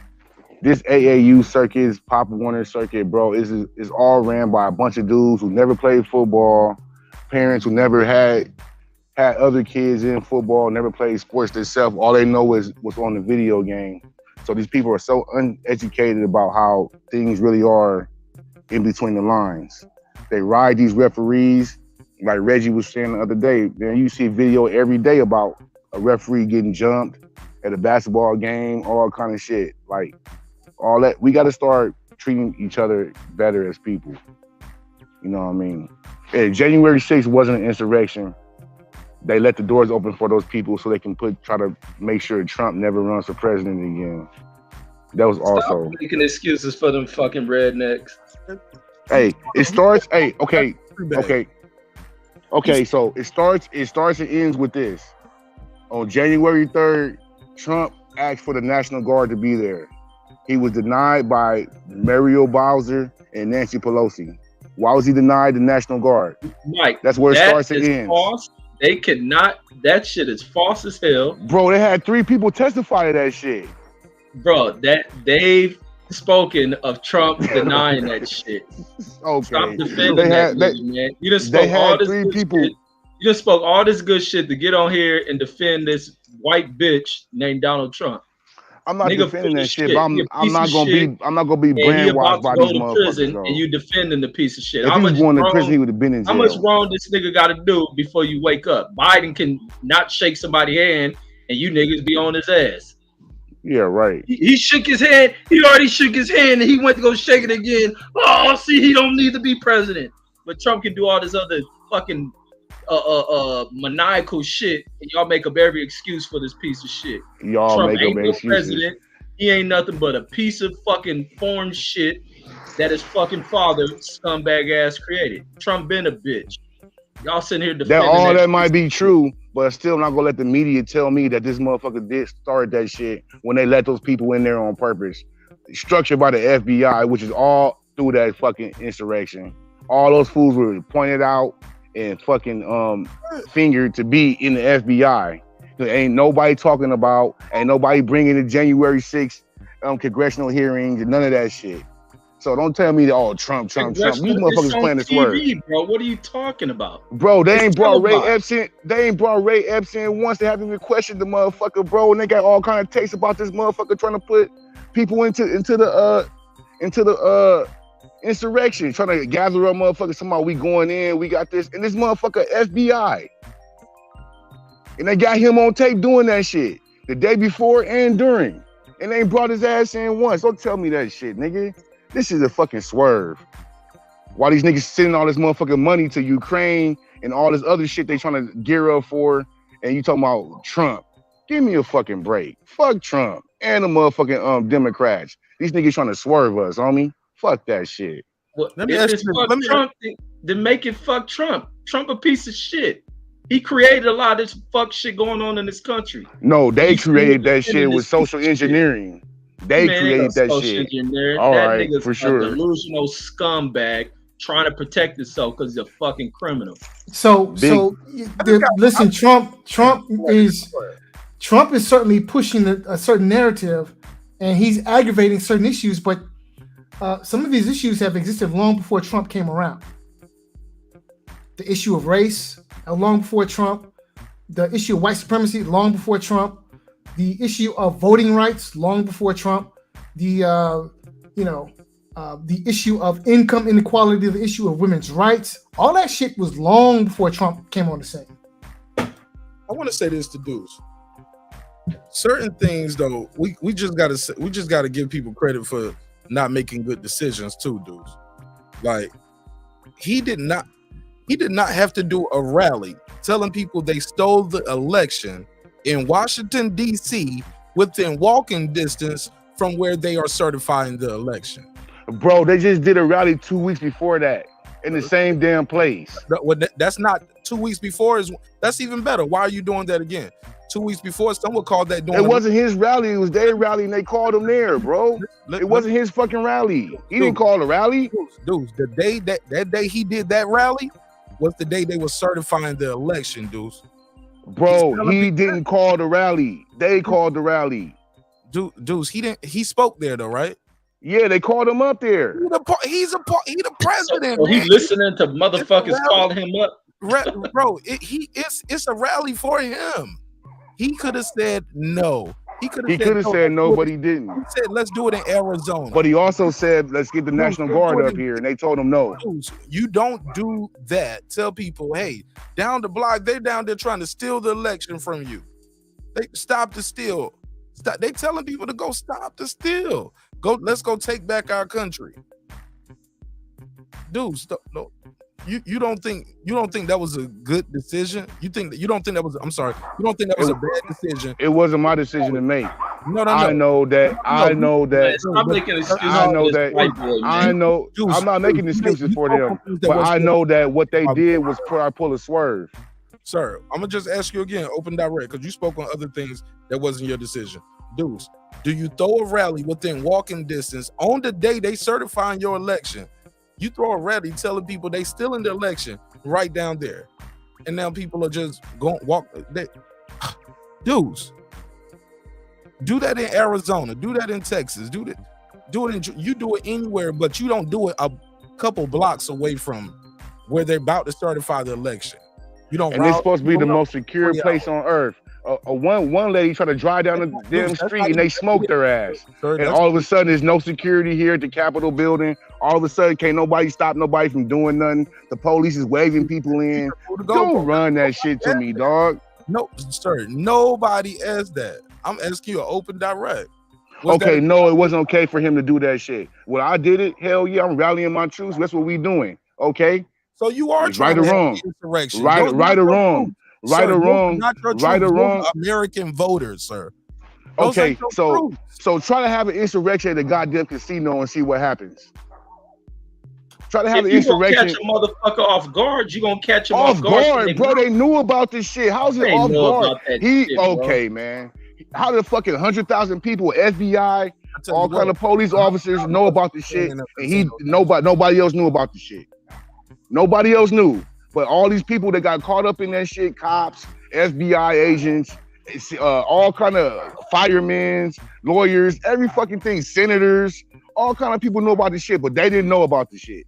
Man, what the fuck? Yeah, right. Listen, people do covert shit. That's why they find so many cops on these back channels who end up fucking their career off being fucking radicalized with hate. And then when they get caught, they end up being fucking ruined for the rest of their lives because they let a little hate ruin them. And Brandon Washington, he ain't correct. It just fits your narrative of always thinking some white piece of shit is powerful. You need to break yourself up out of that bullshit. But the fact that many people have gone into careers and have come in here with this bullshit to infiltrate systems. There's been the thing with the Klan. This has been the problem in this country of why you have to rid a nation of that shit. Who the fuck is Donald Trump to act like because he didn't win an election that he think he's supposed to, that now all of a sudden they taking something from the American people? Who the fuck is Trump? What's so special about Trump that he thinks somebody thought he was special? Somebody thought he was special. These motherfuckers went late on the line. The elections didn't think he was special. Don't run that election shit to me, man. Listen, it is election. Half of these motherfuckers in this country, these people loving Trump have expressed so much homosexuality, and everybody sit on here and talk about the agenda of gay shit, and they don't see this shit with people willing to put their lives on the line for fucking Trump. That's the most homo shit any motherfuckers ever seen. Y'all can't say shit about gay people, and you see these motherfuckers want to break in the FBI office, get your head blown off, run up to the state capitol, shoot in the air, get your head blown off, rush into the Capitol building because he said go down the street, get your head blow off. And that motherfucker ain't show up to one funeral. Say the same thing about us. People say the same thing about us. Why would you run into? Why would you put your life on the line for a color? Why would you put your life on the line for somebody you don't even know? They just say the same shit about us. That shit weird too. Hey, so people do shit for their own reasons, bro. I'm not no big ass Trump fan. I got red hats, but they ain't MAGAs. But listen, Cuzzo, the difference between that blood and Crip shit is that a lot of us been raised around that shit and into it. These motherfuckers woke up one day and seen Donald Trump from off a TV show and became part of the gang. Saying the shit they like to hear. And this ain't like these are young teens who've been brought into it when you bring the gang shit. These are grown 30 and 40-year-old fucking idiots. Who do you think the people out there in the rallies are? Grown idiots. You heard them. Grown idiots. Yeah, they was teens too. They're teens and all that shit out there too. What they call themselves, Chads? You see all that shit all the way out there. Don't tell me that shit, man. These motherfuckers running the swerve on people, bro, to distract you from what's really going on. Right, taking away our rights and trying to put us in the poorhouse. What rights? Yeah, what rights? Right to bear arms, right to own shit. I've been hearing that shit since I've been a little kid. And right to own shit. And buy guns. Right to what kind of car you can drive. Yeah. Okay. Yeah, it's going down. Are you delusional, dude? Where the fuck you getting this shit from, Cuzzo? What right? What law is that? Like, I'm just saying, what right is the car you can drive, and where is that law on the? I haven't seen that. Where is that bill at? When is and who introduced that bill, dude? Since we on this geopolitics, let's get into in California, bro, they trying to do away with gasoline cars by 2030. Hey, what's wrong with that? What the fuck you mean? What's wrong with that? When they control when you gotta charge your car up, when they control your car, when they got a chip, if you don't agree with the government, they turn your car off.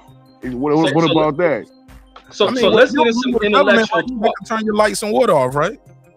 By that logic. Yeah, that's where it's going. That's where it's going. Dude. But you see, listen, Cuzzo, this is why I'm like, with black folks, we gotta elevate our talk. We see what's going on in California. We see what's going on around this fucking world. The climate is changing. We in mega droughts in California. We're altering the fucking the way in which this planet is taking care of itself. There are droughts and all sorts of shit. Pollution in the air, destroying, killing people. So of course they need to change the shit. The burning of these combustible fuels is fucking shit over. As much as people don't want to accept it, we come from LA. Back before the EPA came about, LA was a place where you can barely see through the damn sky. And within a short amount of time, they have changed that shit and constantly trying to revolutionize it. It's just a car. Car is meant to fucking get you from point A to point B. They making cool looking cars, but you got time. It is to change the world. People get solar panels on top of their homes. That's changing their footprint and also helping them to save money.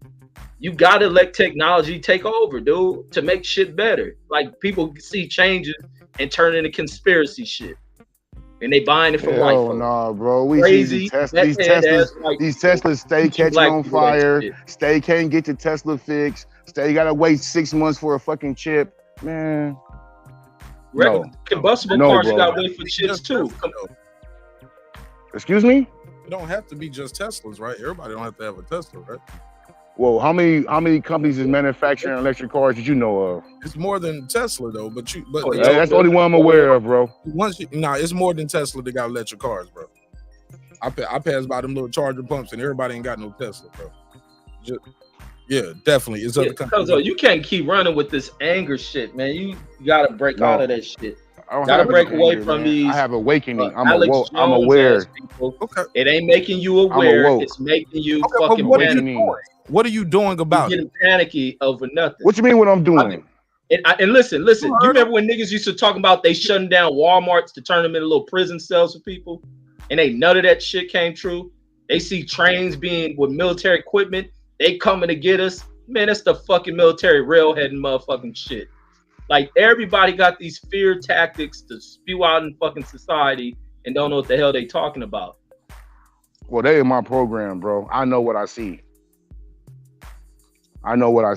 So what I can see them. I see them preparing me and my family to make sure we're safe and we're strong and we're a unit. How? What? Open. What do you mean how? What do you mean how? How? Tell me, how are you doing it? What should we be doing? Preparing yourself, knowing how to grow. How? Okay, there we go. Preparing what? From what? For whatever comes down the pipe. So knowing how to grow, I'm listening. Go ahead. So knowing how to grow what fruits. Providing your family the information, self-sufficiency. Where do you get the seeds from? What seeds? What? What seeds are you using? Where do you get the seeds from to grow? Like the water? Are you know, because that's important, right? Climate change. Yeah, we have a plant shop out here that I grow from a hydroponic shop. Okay, dope. So besides growing fruits and vegetables, how do you prepare your family? Like, you got a bunker? Like, if nuclear war hits tomorrow, like, what happens then? I don't have a bunker. I'm not prepared for a nuclear war. What are you prepared for? I'm prepared for a hostile takeover, a knock off the grid, all kind of stuff. You know what I mean? They say gasoline cars are illegal now in California. Do you move? Are you're gonna have to find you a new place with land to grow your vegetables? Or you're gonna just, hey, I gotta drive an electric car then, or I'm gonna ride a bike? Like, what are you gonna do? I don't want to drive an electric car. What are you gonna do? What's going across that road we come to it? No, but maybe I maintain. Cuzzo. I don't want one. I don't want to be controlled by anybody, bro. It's not a control, homie. It is about making adjustment to society. You can't be dependable on gas like that. You use the technology to pull dependence away from shit. This is why everything's so inflated. This is why everything's so controlled. Like, come on, man. We gotta be brighter and smarter, and that's what has failed America. Because motherfuckers ain't got brighter and smarter. Like we fucking have retracted like a motherfucker in this society. Well, I just know everything they told me was a lie, so I'm not gonna believe them. No, we've been fed lies, even from our we've been fed lies. The narrative, every narrative they ever came out with has always been a lie. So we're supposed to believe them now, especially with COVID. C-19, excuse me. Dr. Trump said COVID was false. No. What about what the CDC just said yesterday? What they say? Forget all the shit y'all was doing. If you get sick, take care of yourself. None of that shit, bro. They coming out with vaccines for other shit found in water. So he paraphrasing, but yeah, Reggie, they kind of said something similar to that. They was like, they said the quarantine, they changed the quarantine guidelines. You know how they used to say 2 weeks isolation. Trump didn't tell me none of that shit. Of course they're gonna change when half the damn society is vaccinated. Pull this shit up. Let's look through it. Let's be smart. But that's what they said, Reggie. They said, of course they're gonna say it. Pull it up. Let's be intelligent. Let's not just hear little headlines and start running with dumb shit like we typically That's do. what they said, nigga. You don't gotta read line for line. There's a reason why it was said. They said it was a mistake. Up, nigga. It's all over the place, bro. Pull it up. Pull it up, please. Let me go get it too. I'm pulling it up. CDC quarantine. All right. Isolation and precautions for people with C-19. This is available as of August 11th. And they have different ones. If you were exposed, click here. And they have different precautions you should start taking. The information is intended for its general audience. Healthcare professionals should see ending isolations. So they have different precautions for healthcare professionals. It goes. I'm gonna share my screen. They won't get me in trouble for that. Let me see. But we here now. Boom.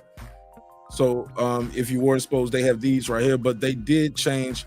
If you had no symptoms, 0. Day 0 is the day you were tested, not for the day you received the positive test. But basically, here's the isolation. What exactly were you looking to prove or disprove, Deuce or Red? Here you go. I got it on the screen though. There's nothing to prove. Of course, they're gonna change guidelines as half society is vaccinated.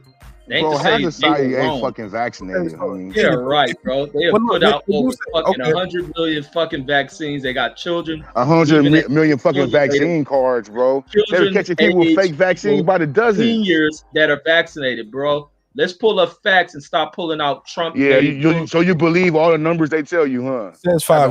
After all the time they've been lying about shit. This ain't about just making shit up. You collect data. Everything in this society is data related. You go to the fucking store, you put your goddamn reward card number is data mining. Everything's a collection of data. You type on a website, they collect that shit. This is number-based society you live in. Matter of fact, that's an infringe on people's rights. That's why the Patriot Act needs to be rescinded. You shouldn't be able to collect data on people based on their shopping history.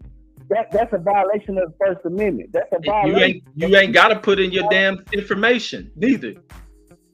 No, but what I'm saying is, even if you don't put they have created algorithms that capture your information anyway. Even if you go to certain websites, some of them add, some of them don't. Some of these people sell your information to third-party vendors. That's wrong. All of that shit shouldn't happen. We shouldn't live in a society like that we're constantly watched, that we're scrutinized, that all of our telephone conversations are being recorded. Everything that we do is being watched. Every keystroke we hit on our computer is being recorded. There's something wrong with that. That the American government is spying on their society. They're spying on their citizens. The FBI is not meant for that. The CIA is not even supposed to be doing work on the domestic shores, but they still do. Brandon. So it's a lot wrong with America has domestic terrorists, bro. That's what I was just about to say. The FBI. So can I chime in on that real quick? If we see you buying certain things, okay, you're probably making a bomb, homie. Yeah. Go ahead. They ain't gonna stop you if you do, unless you black. No, they can trace and find out who the bomber was based off the shopping habits and what they were doing. Yeah, after the fact. Yeah, thank you. Yeah, but sometimes they can catch it, and sometimes they have. It's a whole TV show about how they, bro. It's a whole TV show. Like, I don't even know how many seasons it is. It's on Netflix, and I think it's on Netflix or Hulu, but it's called Close Encounters, and it's about all the times the FBI caught the person before the bomb went off, or caught them because of certain things. Is it a show to talk about how the FBI incite all of this? They incited for that. Thank you, Brandon. No, they didn't. No, Brandon. That's a whole. You just moved the goalposts about. No, sir. You just. But sir, you moved the goalposts. Can I chime in on this real quick? Go ahead, Fight Doctor, real quick. So now, listen. Brandon, you on members only, man. You can cook on members only. Go ahead. Let Fight Doctor say what he got to say. So listen. America has had domestic terrorism since its founding. Okay, so we all remember the institution of slavery, right? Well, the mental aspect of that was domestic terrorism, because that is what was used to keep the slaves in line. Okay, terrorism, and America has had terrorist organizations since the 1800s, even before. The Ku Klux Klan. The Klan is a terrorist organization. Now, it's not considered as such, but it should be. It functions as one, right? Always has. Okay. Now, listen. I find this very ironic that the so-called conservative right in this country, the extreme right in this country, has finally figured out what we black people have been saying for years and years and years, which is law enforcement in this country is a joke. And that includes the FBI. Okay? You had the FBI essentially assisted, or at the very least was complicit in the assassinations of Malcolm X and Martin Luther King. Okay? The FBI collecting information on Malcolm X, Martin Luther King, and other black leaders, Black Panthers, and others. Okay, probably had a hand in the assassination of Fred Hampton. Okay, J. Edgar Hoover kept a file on black nationalist organizations. Okay. Now, in my mind, the FBI is a domestic terrorist organization based on what they did to black organizations in the 60s and the 50s. Okay. The so-called extreme right in this country has finally figured out what we've always known. I figure, and to me, it's funny. It's ironic because this is what we've been saying.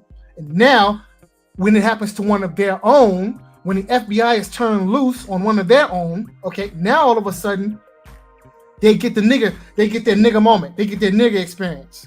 Okay, y'all some niggas too, which is what's happening. So now they finally figure out what we've been saying forever in this country. All right, so this whole white supremacist deal, facts, and facts, this right, shit doctor. Facts, right, doctor. Right, and this shit that Donald Trump did. No, this has been around long before Donald Trump. Donald Trump is just the latest spokesman for white supremacy and what's been going on. He's the latest spokesman, but it ain't nothing new. It's been going on for years. And with that, I'm out. I catch y'all on the next one. Appreciate you, $5. Go ahead, Reg. Give me your final thoughts, and then we're gonna close this one out. Deuce, hang out. I'm gonna see you on members only. Go ahead, Reg. Give me your final thoughts, big dog. Yeah, man. This Donald Trump shit, the government covered that to y'all. Y'all got to stop that delusion. Stop the fear. If they gonna come after you, they're gonna come at you, and then you're gonna deal with it. They ain't gotta surprise you. They ain't gotta pull no tricks on you. They can be deliberate if that was the damn case. So relax, watch what's around you, deal with it when you need to deal with it, but don't buy into conspiracy fear tactics that you're only scaring yourself with. Biggest threat in that type of thought is what's under that skull. So don't implant it with fear. But that's all I got on that. Salute. Shout out my guy Reggie. Go ahead, Deuce. Give me your final thoughts, bro. So when I speak on things that are not known to everybody or everybody don't believe, it could be a conspiracy or it could be fear mongering you. But to me, it's called also being aware of what's going on. If you stay ready, you ain't got to get ready. They can't surprise you if you know what's coming up. That's my whole point of saying things. So niggas thinking niggas scared or whatever. But you know what I mean? I am aware of what's going on. When I hear people speak certain asinine things, like January 6th was an insurrection when they let this shit happen, it just makes me feel like, damn, what planet are you living on? But, you know what I mean? Good shit. Thanks for your time. Go ahead, Brandon. What you say, Brandon? I just want to tell Deuce to come to the members only so we can finish that up. I want to finish this subject up. I'm probably call back in. So we can finish absolutely. This up. But great subject in part. Once again, politics is a subject on your channel that's hot, especially when you got certain people. So I enjoy it, and I think we learn. I just don't want us to be closed-minded. And we everything that Fight Doctor said was the truth. Outside of that, great show, man. Yeah, but that doesn't mean those people. I get it, but he was talking about the 60s too. Some of those same people aren't in power. Some of the people you talking about in power in the FBI are black folks. Some of them are married to black folks. It's some white folks married to black folks. That's not J. Edgar Hoover's Justice Department, bro. Yeah, it's the same. They just released a study about a couple years ago saying that the biggest threat to is law enforcement, the FBI, and local law enforcement being infiltrated by white supremacists. So it's the same. No. That's totally opposite of what I was just saying.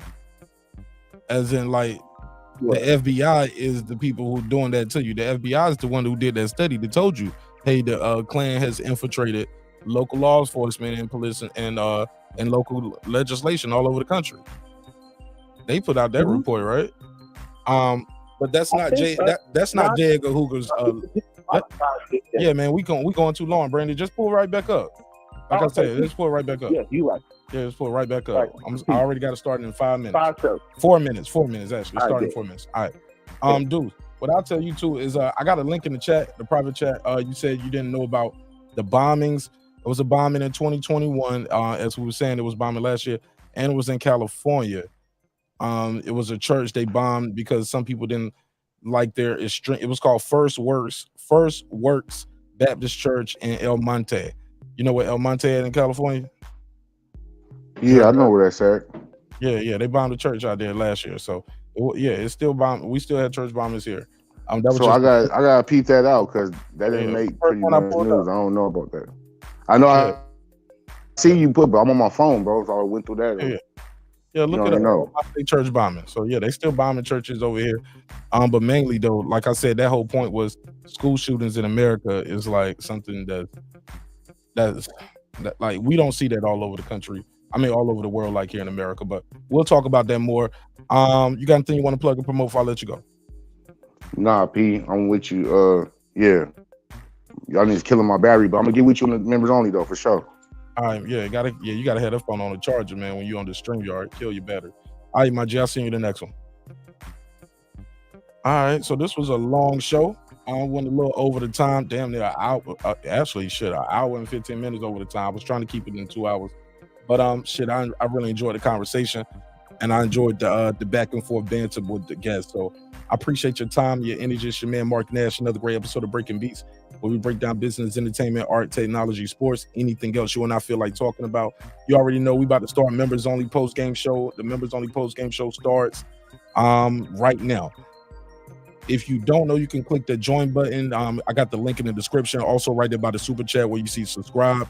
Where you see the subscribe button, it's a join button. Right now for the month, I believe I'm about to say Facebook. YouTube is giving you your first month half off, so you can watch the lives. We do those after every show. Also, I have on the second tier, I got some tips and tricks, and we do game night over there. You get early access to the videos. No, the third level is the one where you get the videos showing you how I do what I do with the banners and how I do phone lines and all these other things. So check us out. First month half off. So yeah, I appreciate your time, appreciate your energy. Go to marqnash.com, marqnash.com. You can get some of the merch. Got the What Can I Say shirt, the Breaking Bees t-shirt, the drinks require sleep, goals require effort. Yeah, we got the Mark Nash hoodie. Why would I get a Mark Nash hoodie? You buy Tommy Hilfiger, motherfucker. He ain't even like y'all niggas. All right, you can at least call me on the phone 3 times a week. You can't call Tommy Hilfiger. So yeah, and of course we got that Run and Tell Your YouTube Daddy shirt. So yeah, we're gonna have some fun with that. I'll see y'all on the next one. Members only starting now. Neighbors only is what we calling it. Neighbors only starting right now. I love y'all. Hope you love yourself. If not, God loves you. So does Mark Nash in the neighborhood. Look, sometimes we talk about these conversations, get a little hot, get a little heated. People be beefing, cussing, fussing. Always remember, homie. I built this shit. Me. Brick by brick. And I'll be damned if I let you tear it down just because you don't like the way another nigga talk. Y'all know when I play that Franklin Saint. Drive, motherfucker. This that squad side.